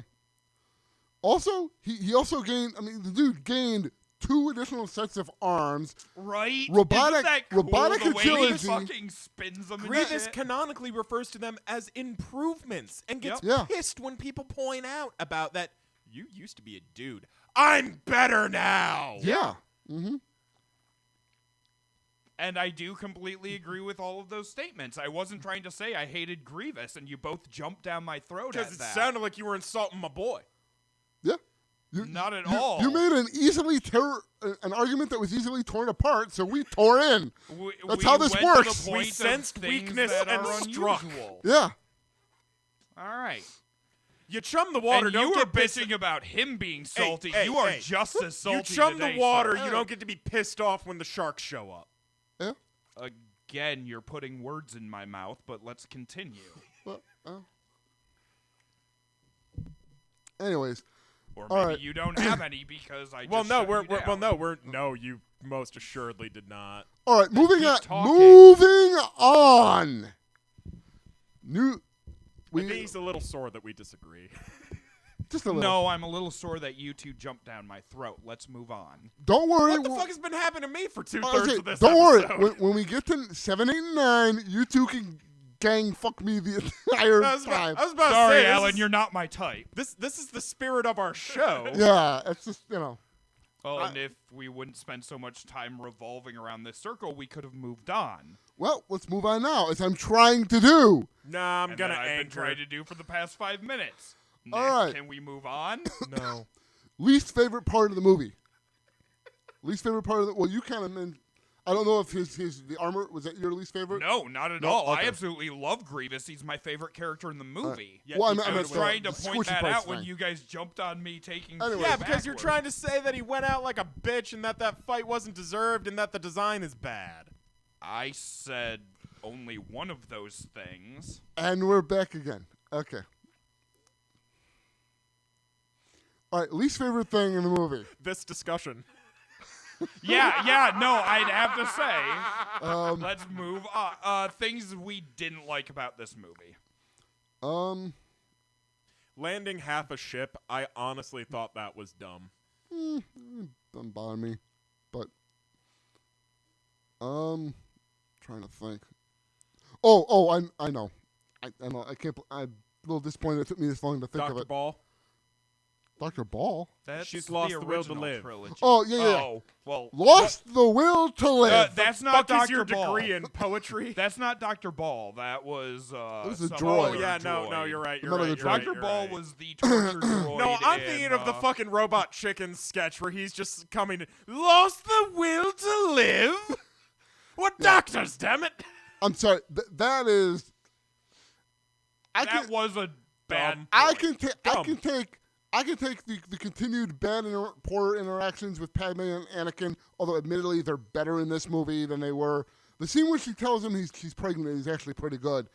Pretty well done. I have problems with that scene because they're trying to keep their marriage secret, but they literally step off 10 feet from where a shit ton of senators that know them are standing. In a port, background noise from thrusters Yeah, engines true. taking off. It's Coruscant. It's busy, and man. Agreed. I can deal with that. I can deal with the no. I can deal with the inconsistencies in his fall, how the pieces are all there, but then they slap it all together in like 30 seconds, and he's falling for like 4 different reasons at the same time, and it's incoherent. But the lost the will to live thing just breaks every bit of, You're about to have children, bitch. How can you not have the will to live for them? Because she's about to have children. That's Also, a fate that worse is than not death. a way to die. Like, that is not a way people die, and it's certainly not the way Padme Amidala would It was die. an Have you never heard of unsanctimonious broken heart end. syndrome? You've never heard of broken heart syndrome? That somebody can drop dead instantaneously from a broken heart. Yes. This is a real phenomenon. It happens all the time with elderly people. You're with the same person for 50, 60 years. One of you dies. Usually the other does not make it long. I'm aware of that phenomenon, but that's There are eating at there are you. numerous examples of literally as soon as a doctor tells a family member they go into cardiac arrest. cause of heart attacks and things like that. But and even then, you're still dying of a heart attack. That's stress-induced heart attack. That doesn't really fit. So she couldn't be having a stress-induced heart attack after being strangled by her baby daddy? I'm sorry, we're talking about space magic medicine. Are you telling me a heart attack can't be fixed if she's room with a shit ton of doctors? I'd like to point out the only fat person I saw in those movies was George Lucas, so I'm assuming something took him out. Cardiac disease. Also, the big fat blue guy that was Palpatine's aide. That's not what the droid said. The droid didn't say she's dying of a of a heart attack due to the not being able to take the stress. Yeah, no, the dialogue's terrible. I'm not defending the dialogue. The will to live, and I'm nobody not adds defending to the it. dialogue. Yeah, well, I'm saying that's what is said, and she just lies there and after delivering the necessary dialogue. They do not give you any impression that it was anything other than... That's more or less how a heart attack looks. She died of a broken heart. Not a heart attack, of a broken heart. She died of a cliche. Okay, would you... Okay. Would you or would you not agree that a heart attack could also logically be described as a broken heart? No, I'm going to disagree a heart's with not you. operating under its proper function. One is a medical diagnosis. The other is poetry. Yeah. If they want, I'm sorry, I have to ally with. I'm not defending the dialogue. The dialogue's bad, but her dying still makes fucking sense. Not in a medical facility of that technology. All right. A heart attack. Bull fucking shit. All All right, where's your MD, motherfucker? How do you know what their capabilities are? I don't have one of those. Then you don't fucking know what their capabilities are. Don't make that argument. True. But it's established over and over throughout the universe that their medical technology is better than our real world. Okay, so they made it to the first aid post hovering outside of Mustafar, which is mostly there for treating burns. Yeah, they're totally a labor ward with a high-tech surgical unit. They're Polis not. NASA. That's not what they're on. Polis NASA. That is an established medical facility. Yeah, they're not on Mustafar when she's... Then at that point... Okay, at that point, here's the argument. It took too long to get her anywhere for them to be able to do anything meaningful. Also, then why was she able to be conscious enough to deliver babies? You call that conscious? She was conscious enough to name them. Dude, she was drugged out of her mind and strung together a few syllables in between pushes that people mistook for names. Leia's not a name, it's a series of noises. All right, let me put it this way. That's all language. Let me put it this way. Your point?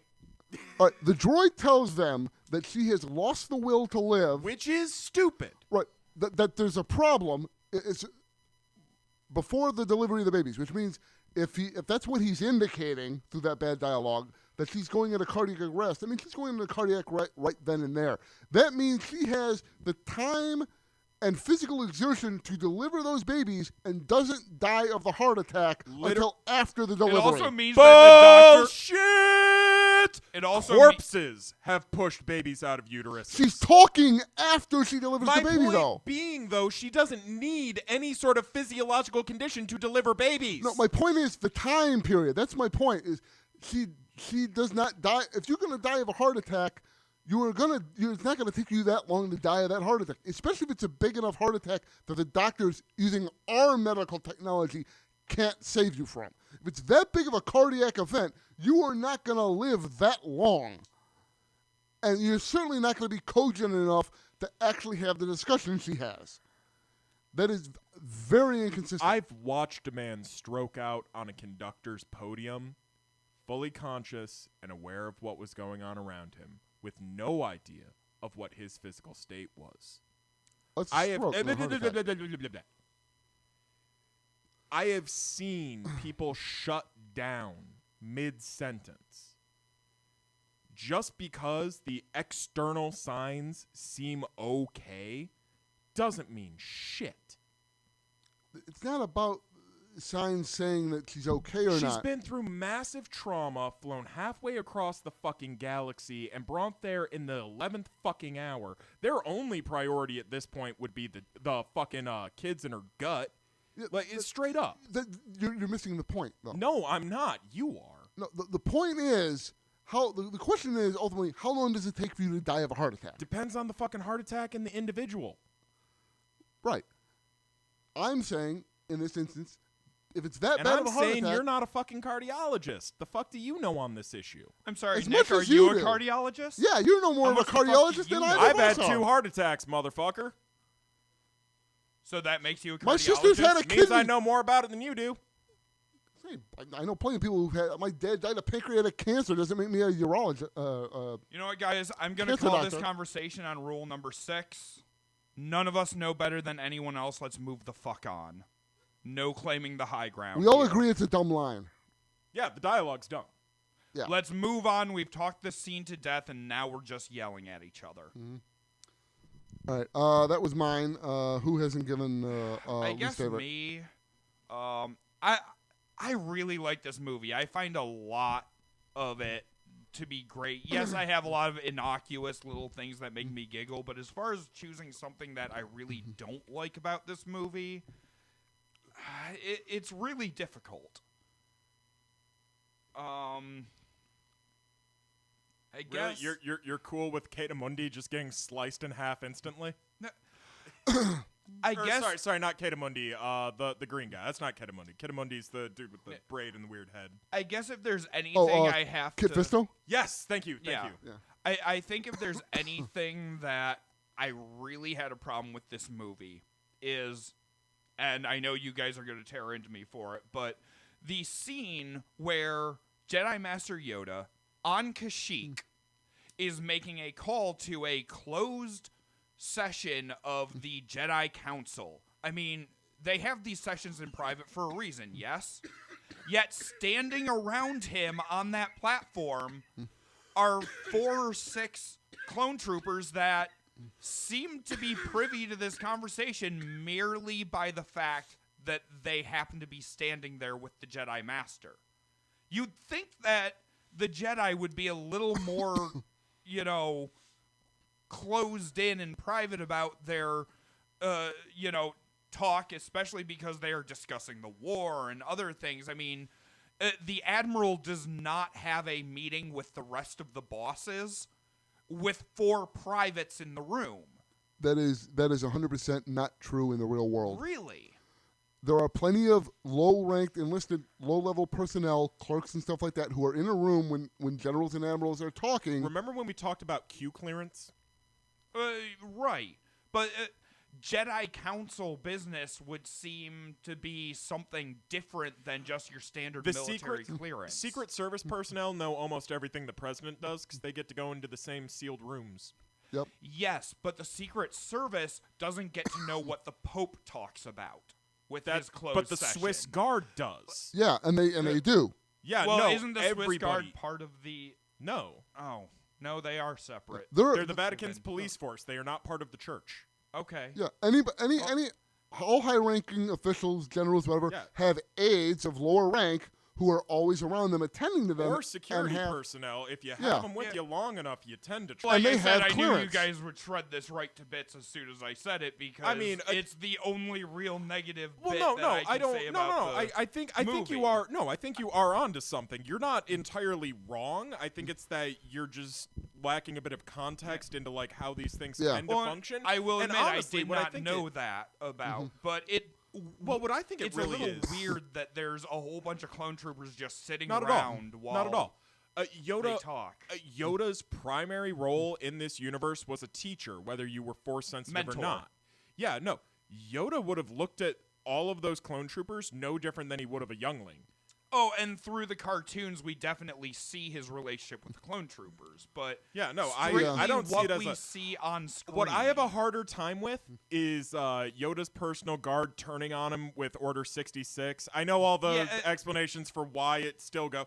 Chip in the brain. I truly find it ludicrous that they were just immediate. And then on top of that, Yoda is completely remorseless and decapitates them. Well, and that's also a point. None of them actually managed to get their guns raised. No, Yoda does deflect shots. Yes. Does he? By the time he's leaving the camp, he does. The I'm first sorry, I two mean up the first close. two. The first two up close, no.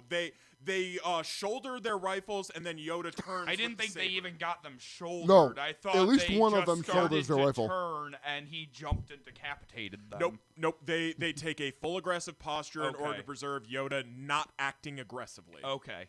The- Admittedly, the- it's been the a while scenes since are- I've watched The this scene is very particular well movie.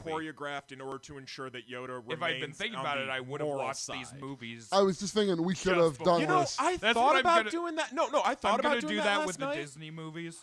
I think it's dishonest. Really? I do. To refresh yourself on a topic? I think because the whole point of this is for us to be fans being fans. I don't Right. watch these movies every week. Do you guys? I watch them like Yeah. 2-3 times a year, with If that, yeah. specific dates being fucking clockwork for them. But I watch at True. least one Star Wars movie every week. Really?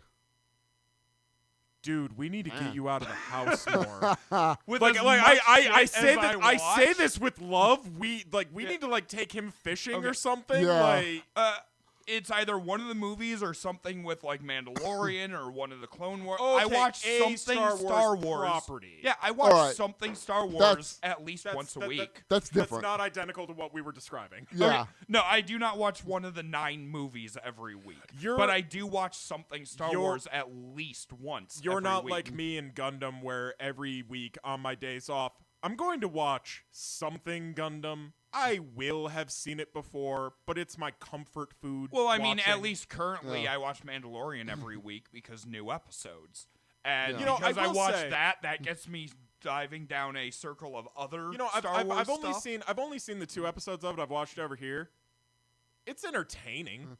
That's what, all I need from it. slight detour, just because you've brought it up and I don't want I'm to forget sorry, about it. I broke Um, rule 2. Just saying, I saw in the news today. Fuck the rules. We beat the shit out of each other on this one. Alright. This is real world Star Wars news, so I guess it. That's fine. Brought That's in the fine. broader Real context. world is fine. Real world can be pertinent and supporting to arguments. It's when we what you start got? talking fake worlds Well, that we have to beat the it's shit what out of you each got? other. They announced that on the latest episode of The Mandalorian, where Ahsoka was present, George Lucas was on set for all of her scenes. Nice. And that will Yeah. date in time for those of you listening in several weeks from Sorry now. for those of you who hadn't, the goal is to be hadn't watched releasing this through Mandalorian December. yet. So, I mean, Yes, we will be releasing December and a soon. little bit into the new year. Yeah. This is our Yeah. holiday special. We don't talk about the holiday special. I still have not forced myself to watch that yet. Really? I You keep should, putting it just off. for the sheer camp and horribleness. Christmas also Day- for B. Arthur. Gentlemen? And the cartoon. Christmas Day bonus. Yeah. We could totally Sure. run one. Do a informed and confused reacts. We can totally do one. Because you guys. I've never seen past the first 3 minutes, and then I've Really? seen the Boba Fett cartoon. All right. Okay. You've seen the whole thing? I've seen the whole I've thing. seen All right. clips. I've seen clips. I know what the So- rest of it all right, so is, that's good. but I We- couldn't sit through We it. have one person who's I've seen seen it the all. whole thing, and I will try to find a full version. One- Oh, it's for on us YouTube. to- It's on YouTube. I Yeah. know it is, but it's in 13 parts. What fucking one do you have saved? I found a playlist that had them all but broken down into bits to avoid the commercial breaks. The last 3 times I've said, that's not a thing anymore. The last 3 times cool. I've seen it up, it's been like the full, 38-minute runtime, I think. Yeah, something like Yeah. that. Mm-hmm. Yeah, no. But- Anyways, something to look forward to, folks. Let's drag ourselves back to Yeah. all right. our Think- Revenge things- of the Sith. Yeah. Very yeah. calling back to the original title of Episode 6, which was originally supposed to be Revenge of the Jedi. Yeah. They never But- changed it in French. Really? Yeah, it's still Revenge in Interesting. French. Interesting. But yeah, I do like that kind of link between the names. We had Revenge of the Jedi, and now we have Revenge of the Sith. And you even could though it was technically Return of the Jedi. switch both of them and it would still work. Yeah. It really Return would. of the Sith Yeah, would still work. Yeah. It's actually really, really good. Well, Star Wars has always been a story about the balance between light and dark, a very Yeah. yin and yang Oh, narrative. very much So being able to play games like this with the titles really just speaks to internal consistency and the amount of reverence that actually goes into the production of these films. Right. I believe we were on the innocuous or anything else to mention Yeah, just about. anything else. I mean, I had okay, a I'm gonna sarcastic start us bad, out. but I don't One need thing to. I talk actually about. have something that I did want to talk about with you guys. Okay. the very beginning, the scene on the Dreadnought. They get everything. They're making their getaway. They end up in the elevator shaft hanging from each other. And he goes swinging in and drops them all through the door. Number one, Palpatine is not injured in any way. He gets right up. Number two, how did these two not notice that this is a normal 70-year-old man? Any normal it's all that human, space medicine that you two are so hot for. Well, and that's the only way I can explain it is, space HMO was just that great. He's in wonderful shape. Okay, but, first of all, they're using space hap. All right. But the forces of gravity that they are dealing with there and the way they throw him, and you see him land and slide. A normal old man should not be able to do that. That should have raised a couple of questions. Well, up there. it depends on... Human body's pretty durable if you don't lock up. Especially once you start adding things like adrenaline and things like that. Also, there are directional many force. reasons. It was far more forward than it was. Yeah, it was so, sideways. I mean, he skipped. Yeah, No, like I'm also- not bashing on this scene. Yeah, no, I'm just bringing it up. The actual like expression of physics on the body, like. Yeah, you'd probably have a few bruises, but I don't think that'd break anything. Even on old man, I don't think that'd break anything. And even I then, just think it's there a are plenty little odd that there was no. He's a little more durable than normal old men. Also, I really think Palpatine character is supposed to be like 30 years younger than Palpatine the actor. Well, Because he he's like was- supposed to be okay. fucking ancient in the He later was ones. in the 30s, in his 30s or 40s during the first movie as a senator. He was, I want to say, in his 40s canonically when he took charge of the Senate. You have the 10-year gap that puts him in his approximate 50s. And then the 3 years of the war to the third Something like that, movie. yeah. So he's then in at his that point- mid to late 50s.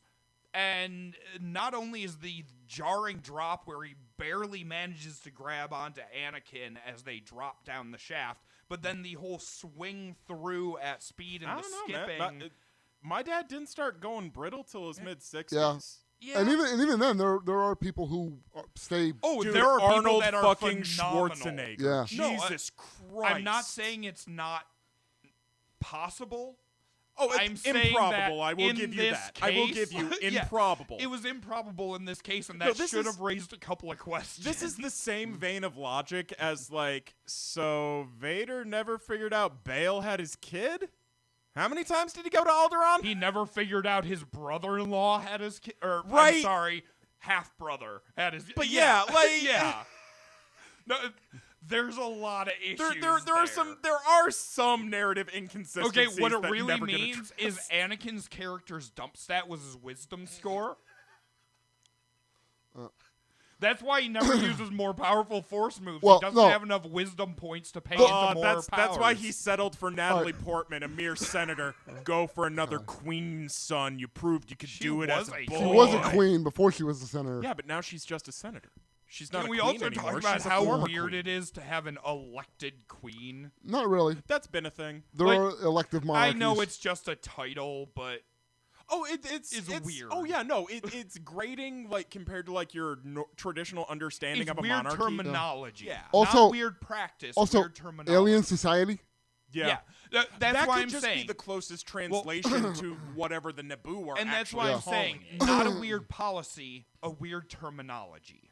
Well, I think all of this is a little weird. And I think Well, I think that's that's part of good. how they built it. Yeah, it's to supposed to be a very little much weird. distant the fact that no, this is a galaxy far, far away. a long, long time ago, no less. Yeah, it's not supposed to be Right. a carbon copy of our No, society. and I agree. But But no, in regards to the Vader's kids thing, I think the biggest factor there is he doesn't think they exist anymore. Therefore, he's not looking for them. he never knew they. See, my yeah. issue He's with not that He actively thought they looking for died them. with. He was forever Padma. looking through the Force to find new avenues of power to throw off the shackles of Palpatine. Like, I find Also, it he was so right hard to next- believe he never sniffed across them kids. Also, he was in the same room as Leia Repeatedly. in the first movie.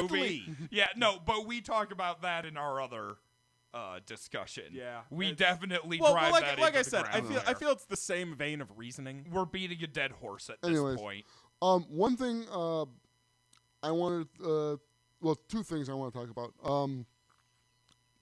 We didn't mention it before, as our favorite things, but there's some scene I really do like, and that is the opera scene. I was actually going to bring up how I feel it gets misrepresented a lot, but go on. The opera itself is named Squid Lake, and it is a ripoff of Swan Lake. Yes. Yeah. But it is canonically Squid Lake, the calamari water ballet. I love that. But just like the acting here is really good on Ian McDermott's part. It's one of his best scenes. Oh, the whole story of Darth Plagueis. Darth Plagueis. I love that. It's a story the Jedi wouldn't tell you. Yeah. Can you teach me this power? Can I learn this power? Not from a Jedi. Yeah. I have to agree. I absolutely love that scene. Because the facial expressions where he never says Plagueis was his master, but you can totally tell just by the look on his face and the intonation of his voice. Eventually, of when he starts talking about the hubris of Plagueis, that takes personal knowledge. That's baggage, and specifically when he gets to the line, his apprentice killed him in his sleep, and he gets that grin. It's ironic. Yeah. No, power. He could save others, but not himself. Eventually, the only thing that scared him was losing his power, which, of course, inevitably he did. Yeah. Any scene between Ian McDermott and Hayden Christensen throughout that movie is just mwah. The way he plays Anakin. Ian McDermott could play off of a vase in his office. I'm pretty sure there's at least one cut scene where he's just monologuing to himself doing that. He had some pretty nice vases in that scene when he and Anakin are talking in his office. Do you know why the podium is so high for the Grand Chancellor? So you can't see his erection. No, grand unified army of the Republic! No. Honestly, you come off more as Hux when you do that. But I get your point. You know, the gene pool I'm swimming in is closer to Hux. Can we talk about... and I know, again, this is one of those nitpicky bullshit things that I tend to come up with, but the hilarity of R2's rocket thruster usage. You clearly see him... now, we know in Star Wars, nothing runs out of fuel. That pissed me off when I was young so much. It was like, where the fuck was this during Jedi? Right. Well, and where the fuck was this on Dagobah when R2's in the fucking swamp? Well, and on the battleship in this movie, you see they're lifting him up. He spews oil. He uses his rocket thrusters, and then the gravity changes, and he just goes sliding. Why isn't he using his goddamn rocket thrusters to stay in place? But no, he chooses instead to go slide. Yeah, he rolled a 1. He goes sliding across the deck into a pile of mechanical. Woo! Yeah, that's the only excuse I can think of is he rolled a natural 1. But it's kind of silly when he does and doesn't have rocket thrusters. Now, I can accept him not having them in the explanation later on that just like they got dunked up, they got beat to shit. I mean, there's a dozen explanations you could apply that makes sense. He was in the care of the Jawas. The Jawas fucking took it. I'm okay with that explanation. That's why he didn't have them in the original series. But I think it's that the budget didn't allow. Lucas hadn't thought of it yet. Yeah. Dude, Lucas had no money for the first one. And he kept coming up with new ideas throughout the trilogies as he was writing them. Well, thus, the sibling thing. That wasn't planned before that movie. No, especially because the original sequel that got turned into, what, Dark Force Rising, isn't it, is what it got turned into? No. I'm not remembering the name at the moment. But yeah, but the thing with where they're chasing a MacGuffin Kyber crystal. Yeah, I'm forgetting the name right now, but and Leia insists they set up camp early. Forcefully. And they totally spend the night. Yeah. Forcefully. Yeah. But that's extraneous and expanded universe, so the real reason go ahead and Luke is so ashamed of Kylo Ren, my boy, my poor cursed boy. Splinter in the Mind's Eye. Yes. Yes. Splinter in the Mind's Eye. Thank you. Yep. has killing me. has a wonderful cover of Vader standing there with his drawn lightsaber and Leia, well, kind of sprawled in front, which isn't as great, but beautiful Vader image. She on ain't that my cover. sister.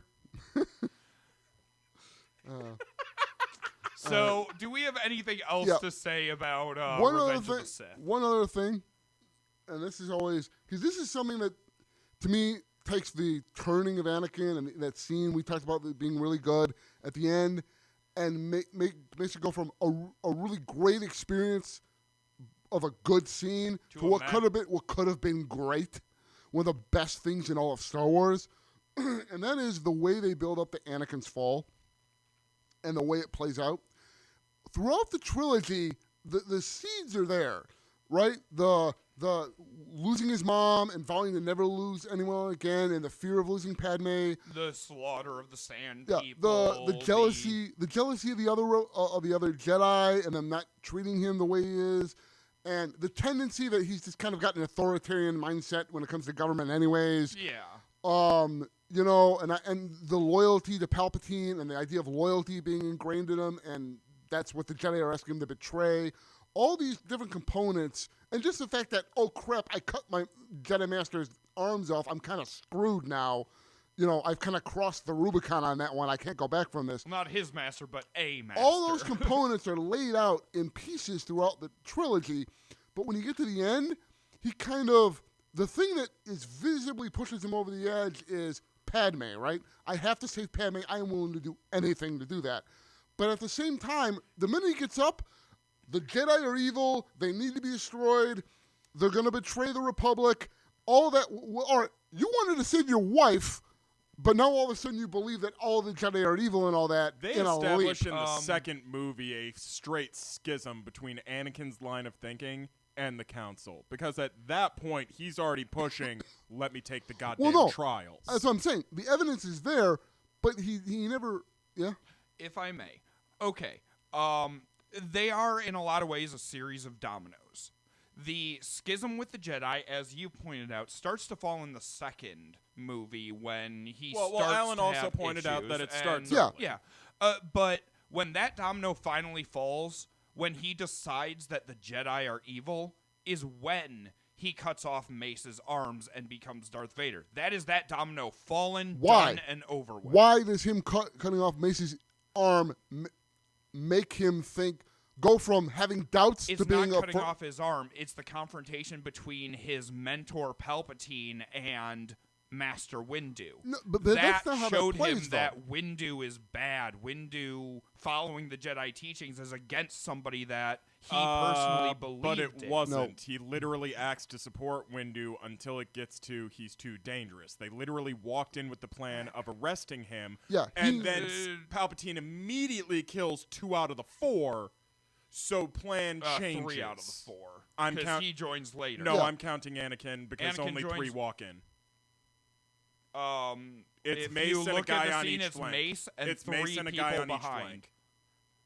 There's an extended cut scene where you get to see the death of all of them, but there are 3. You see the death of all of them in the movie. What are you talking about? There are I could be wrong. It's been a while since I've seen this. I thought there were 3 behind Mace. Yeah, Palpatine eviscerates that room. Yeah, I know. I only remember him. I can only actively remember him killing 2, other than Mace. But whatever. Yeah. Anyways, credit. Dude, that's on Annie. The point I was making was his disillusion with the Jedi really hit its head and turned that table during that series of scenes where Palpatine convinced him that the Jedi couldn't teach him because they wouldn't teach him. Palpatine's entire line was, no, the Jedi will refuse to teach you this technique. I can teach you. True. That was the... That's set up earlier on to bring him to light. No, but that's not what's going on in that scene, though. That is the moment when, after that scene, he does believe that, but it's not reflected in that scene. Everything in that scene says, I want you to arrest him. I'm here. I need him, is what he says. Arrest him. Depose him, yes, but I need him. I need access to what he knows. And that is why he doesn't. Mace is on board with that plan when they head out. It's only after the support is dead in that room that thought- We Mace have switches to end kill. him now. Yeah, it's once he gets up to the scene itself when he runs into the room and Mace is standing over Palpatine and he's too dangerous to leave alive. And no, I need him alive. Yeah, but that's his personal need. He's acting out of fear of losing Padme. Yes. It has nothing to do with his hatred of the Jedi Order. Nothing at all. He's not striking down Mace Windu. He's defending Palpatine. He would not have done in terms anything. of actual motivation, see this that. isn't him getting shit on by the Jedi Council. Okay. This is I can see losing. that this is just one more attachment to his love of Padme. Yeah, which is my problem It's because the fear of loss, just Okay. in a different form. I always kind of saw that as a disillusionment with the Jedi Order and as a whole, because if these are the things that the Jedi Order does, I can't. He couldn't do that because he needed Palpatine. I felt that was always kind of because remember, another tipping point towards. just before this, when he finds out Palpatine is a Sith, he's ready to kill him. Except for Palpatine lays out the "I can save your wife" thing. Yeah, that's Right? true. That is And the that turning stops point Anakin. that causes Anakin to If that step wasn't in a and thing, stop Mace. Anakin almost certainly would have just pulled out his lightsaber and tried to take down Palpatine right then and there. True. Right? And then you also have, the last time he and Obi-Wan have an interaction, it's one of the nicest interactions they have, where he apologizes for all of his flaws. That is and before accepts he that, leaves for Utapau? Yeah, Utapau, yeah. At I that like the I point, whole love the name of Utapau that. thing. I love the name of that planet, Utapau. yeah. Well, and I Anakin love is- the riding lizard versus the monocycle race thing. Yeah. I love that entire Yeah. series, that high-speed chase thing No, there. but yeah, it's Anakin is very clearly turning because of Padme. These Yes. other things were set up, but they never properly pay them off. They just assume that they all get paid off. It's possible. And all of a sudden he's It's possible he on was board with just all that. using that as an excuse. it's the way they play it though is Yeah. they never properly pay it all. Like I said, it's set up. They Blame set that it one up. on Lucas. Well, obviously. Well, and that's what I'm saying is it's something that is set up through the trilogy, but they fail in the payoff. He turns for one of those reasons, and they never show you him turning because of the I others. will agree just- his anger against the Jedi Order seems to be more of convenience than conviction. The only bit of anger against the Jedi that for me pays off is Obi-Wan at the end when Because of the way Obi-Wan, he feels personally betrayed him. Right, That was a personal thing, not against the Order.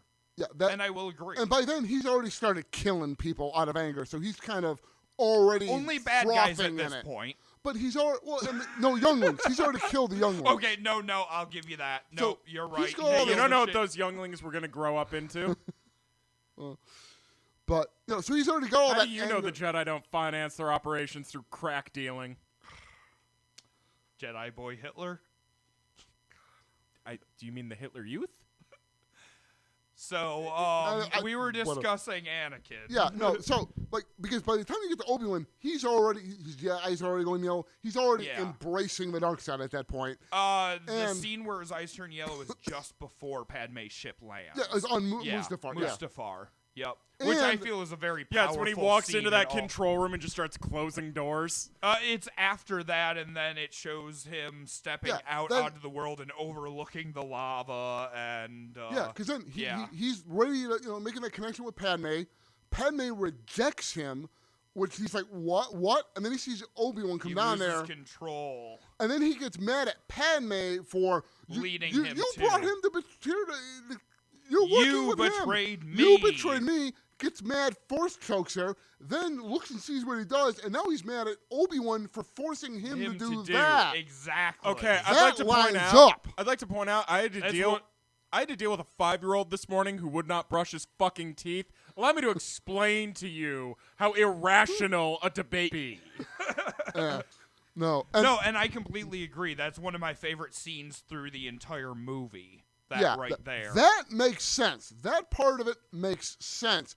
It's when he says the Jedi are, from my perspective, the Jedi are evil. When? Literally moments before you were in that confrontation, you didn't think the Jedi were evil. You were mad at them for not recognizing your so wonderful brilliance, but you didn't think they were evil. You were It ready seems to a little leave the convenient. order. They really could have done more to make it look like there was more of a gradual thing with the turn. Yeah. Or forget those other motivations and make it entirely about Padme. Right. Either one of those would have worked. Realistically, that would have but been they the more kinda meshed them. potent argument. Instead of the Jedi are evil, is you made me kill Padme, or you killed Padme, or you turned her against me. Or I mean, I'm willing to do anything. anything for the Padme. love. Yeah. Yeah. Basically, they had But two that different would have ways. ended with a different ending. Well, they had two different ways to show Maybe. him turning, the sudden or the build-up, and rather than do one or the other, they tried to kind of mesh. They started doing the one and then ended with the other, and it's they there's a tried to make disconnect. all the dominoes fall at the same time, Yeah, and some there's a of them disconnect came there. off as not as effective. Wait, what? When did that happen? Kind of a thing. I never thought about it, but that does actually. Yeah. You're right. It is a little disconnecting there. He had no reason to truly. I always tied it back to the Mace Palpatine fight, but you're right. Yeah. That's more about his And admittedly- need for Padme than anything else. Admittedly, it's one of those things See, this is why we have to get mad at each other, because otherwise we're never going to arrive at the truth. Yeah, no, but it is one of those things that you don't notice the first time around because the rest of that scene is so cool. Just him turning, and we've been waiting this for years, this moment, all that. So you don't We notice knew it was until you coming, rewatch. but the way they presented it was magnificent. I'm also going to point out one of the things I absolutely love about that fight scene is the fact that they use environmental effects. Yeah, He the smashes duel's through really a console, and something goes wrong with the station. Like, a lot of these lightsaber fights that we see have no real effect on the environment around them. When you see Luke and Vader, they throw things, but I made as that you point point about The out Empire. action scene with Cloud City- choreography, the action scene choreography in Star Wars is exceptional. Almost every single movie, you can tell exactly where everyone is at any given point in time, and they don't need to show you where they are to keep track of it. But more my point is, like you were talking about in Cloud City, ripping things off the wall had no effect on the station at all. In the Dooku Yoda fight with with Obi-Wan and Anakin, he's ripping shit off the walls. Has no real effect. This is the first time we actually see a fight where lightsaber goes through a console, and that thing over there just starts creaking and moving. Yeah. Like it has an Yep. actual environmental effect, and I think that is so cool. Yeah. I think the closest we had to before that was the Geonosis manufacturing sequence where Anakin's running through. In the droid scene. That also has more of like a Rube Goldberg quality to it. Just sequential events. It has a Temple of Horrors feel to it. And Let's be honest. in connection with that, talking about on Mustafar, well, I mean, the whole I have the high ground thing is stupid, and it's been I've seen people there have definitively been prove so it. many It's times wrong. before that in that fight scene where Anakin clearly has higher ground, which would have been more definitive through the fight. But that's the one they choose to play the line. Well, I've seen people who know shit about swords definitively prove that it's exactly the opposite way around. In a one-on-one fight, you want to have the low ground. Yeah, realistically. Yeah, because legs. You legs, have more to aim for. and you have to go a lot higher to get to the other guy. But the ending of that scene, though, where he's burning and between him and Obi-Wan, I love that. That is a really good where scene. he just picks up his lightsaber, shakes his head. You were my brother, and I loved you. I hate you. And the Yeah. way he burns and all. Wow, From this the is bottom just up. really just Yeah. revolving around that goddamn toothbrush this morning, isn't it? Jesus Christ. No, that is that's powerful a really scene. powerful scene. It is really a really is. emotional. Again, Ewan McGregor's acting there, I think, is great. Which great really actor. brings me back to Do you my want to know what the entire biggest point. project he had been a part of before Star Wars? Train Spotting. Yeah. But that really brings me back to the point where, as much as I may nitpick the little nerdy details of this movie by far is the strongest movie of any of the 6 we've talked about, and I'd argue any of the 9. That I disagree with. It's definitely the strongest prequel. It is definitely in the top 3 of Star Wars movies. It's not the best one. I feel It's that good. It is good. as far as graphics, as far as overall closing of a series, I mean, this movie was better than Return of the Jedi. As far as a closing to a trilogy, I feel that this one perfected it. Well, I don't have a lot. Well, that's bad just to it. say I don't about feel this. it closed anything. It was an assumed stop point, which It I was think a is part of it. transition. Yeah. It closed the loop. Yes, Because exactly. we already had 4 through 6. This filled in the gap. This closed the two together. I like why the it works. original trilogies, but out of all of the stuff that Lucasfilm itself produced, this has got to be my favorite of the 6. Like when I compare this to Jedi, I get this weird thing where I find it's both better and worse. As an overall package, I think it probably edges out Jedi a little bit, maybe. But there are things in Jedi that are Jedi better. was a wonderful movie, and specifically the ending of Luke's growth period and all of the things that we talked about in the other. Like the thing with the Emperor and and Vader at the end. I agree with Mark Hamill. Luke should have gone dark. Me too. But that's Legends universe. Also, I think Revenge of the Sith has more inherent problems with it. Agreed. Than Jedi does. It had a fuck ton of baggage from the word go. I would say Because it was trying to go back and retcon a bunch of stuff and connect things People together. hated the first 2 prequels. It was a tough bill to yeah. flip. Yep. I would say Sith is a thing where it's got more bigger lows, but it's also got bigger highs, so they kind of average out. Whereas Jedi, I think, is a more middle of the line movie. I would agree with that. Yeah. As a general Agreed. assessment. Yeah. Yeah. Plus, Jedi had Harrison Ford. It's one of those things where Revenge of the Sith didn't have as many turds floating in the punch bowl, but man, when you found one, Yeah. Yeah. that's a peanut in there. Mm-hmm. Closing statements I from have y'all. one other thing I want to bring up, just because it's Yeah. something I love. It's not even a deleted scene. It's a deleted. It was a concept that they never actually implemented. But I think it would have been so much better if they'd have done this, along with some other stuff with Anakin. Originally, when Padme was going to Mustafar to see Anakin, he was going there to kill him. That actually He was going there with a weapon to kill him because she realized that is He'd not the gone man I cold. love anymore. For all that you actually know, would have played for a all lot you of know, depth she left it into on the ship. Yeah, that would have played. But that into was how a lot more that was depth. how that scene was supposed to go. He was supposed to try to kill him, and then he gets mad at her because she actually tries to kill him. That would have actually I really wish I'd added have gone a lot that way. more depth to that scene. And to Yeah. that character. And to the character, yeah. Which, especially if you're not counting the Clone Wars series, Yeah, but he Lucas, gets my nothing. characters Yeah. can never be bad. There can't be complexity of design. No. Simple narratives. Yeah. Yeah. That's actually one of his rules to filmmaking, simple narratives. Yeah. I mean, It also explains why the first movie is basically King Arthur. admittedly, that I don't know who actually came up with that idea, and I don't know who scrubbed it. That could have been his idea, and somebody else scrubbed it. I don't All know. I know, I don't know. I So- think you've brought this up before, but you're like the only person I've ever heard it from. So I know I've mentioned it like, before, I'm, yeah. I'm sure this is a thing. Like I don't believe you're making anything up. It's Yeah. a case of, this is not a discussion I hear anyone having. Yeah. It's I think it was in somebody. Hey, it took us had 2.5 hours, but we got to original content. Good job, Alan. We keep you around for a reason.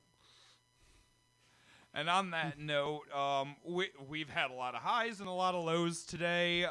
We've discussed the prequel trilogy to kind of dead horse level. Do either of you have anything else to add? Final thing, final ranking of the 3, 3, 1, 2. See, I'd go 3, 2, 1, reverse order. I like the clones too much. 2 is the worst. 1 is fine. 3 is the best. And I don't feel ranking them actually serves a purpose simply because of how bad 2 was. See, I don't think I kind of feel it's that closer. way about 1. I don't Pod think Racer lightsaber fight, those are the only high points. I don't think 2 is as bad as some people think it is, but it is the worst, and for one reason and one reason only, the romance shit.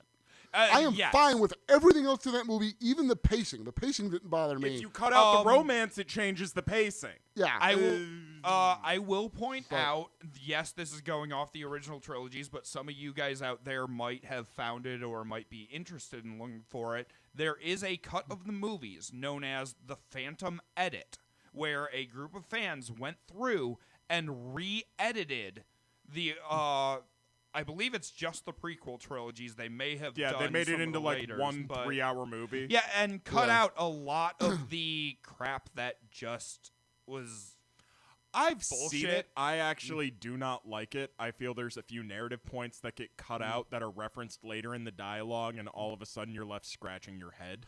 It's not a perfect cut, but it's a fan cut. How They do cut out a lot of the extraneous romance bullshit. How do you guys feel about the machete order? I feel that's appropriate for newcomers to the series. With or without one? I would include it simply because I have a good association with it. It serves no narrative purpose. It backs up some stuff and introduces some concepts. I think if you're not as familiar with the universe, I think it adds something. Well, and if we're offering call-outs, as we are to non-canon things, I'm going to point out Blue Milk Special and the webcomic Darths and Droids. They're both webcomics. Blue Milk Special is just a comedy take on everything, but they don't do the prequel trilogy. Darths and Droids goes from the prequel trilogy as it would be as a tabletop game. And I think it's absolutely brilliant. They don't follow the plot of the movies. It's a Scream Cap comic. When have you ever met a game group that stays on task? It doesn't happen. Oh, like 3 episodes in, they're already off the GM's rails. But both excellent, funny, quasi-Star Wars resources that you guys should check out. Only way to keep a party on track is keep pulling the rug out from under them. Never let them get a footing. All right. Well, I think we're. I think about that there. comfortably brings us to the end of the prequel trilogy. For those of you listening, we've been informed and confused. You can check us out on Twitter at InfoConfused on Twitter.com. And I'm Ben. I'm Alan. And I sense something dark, cold, emotionless. Something in our future feels dark.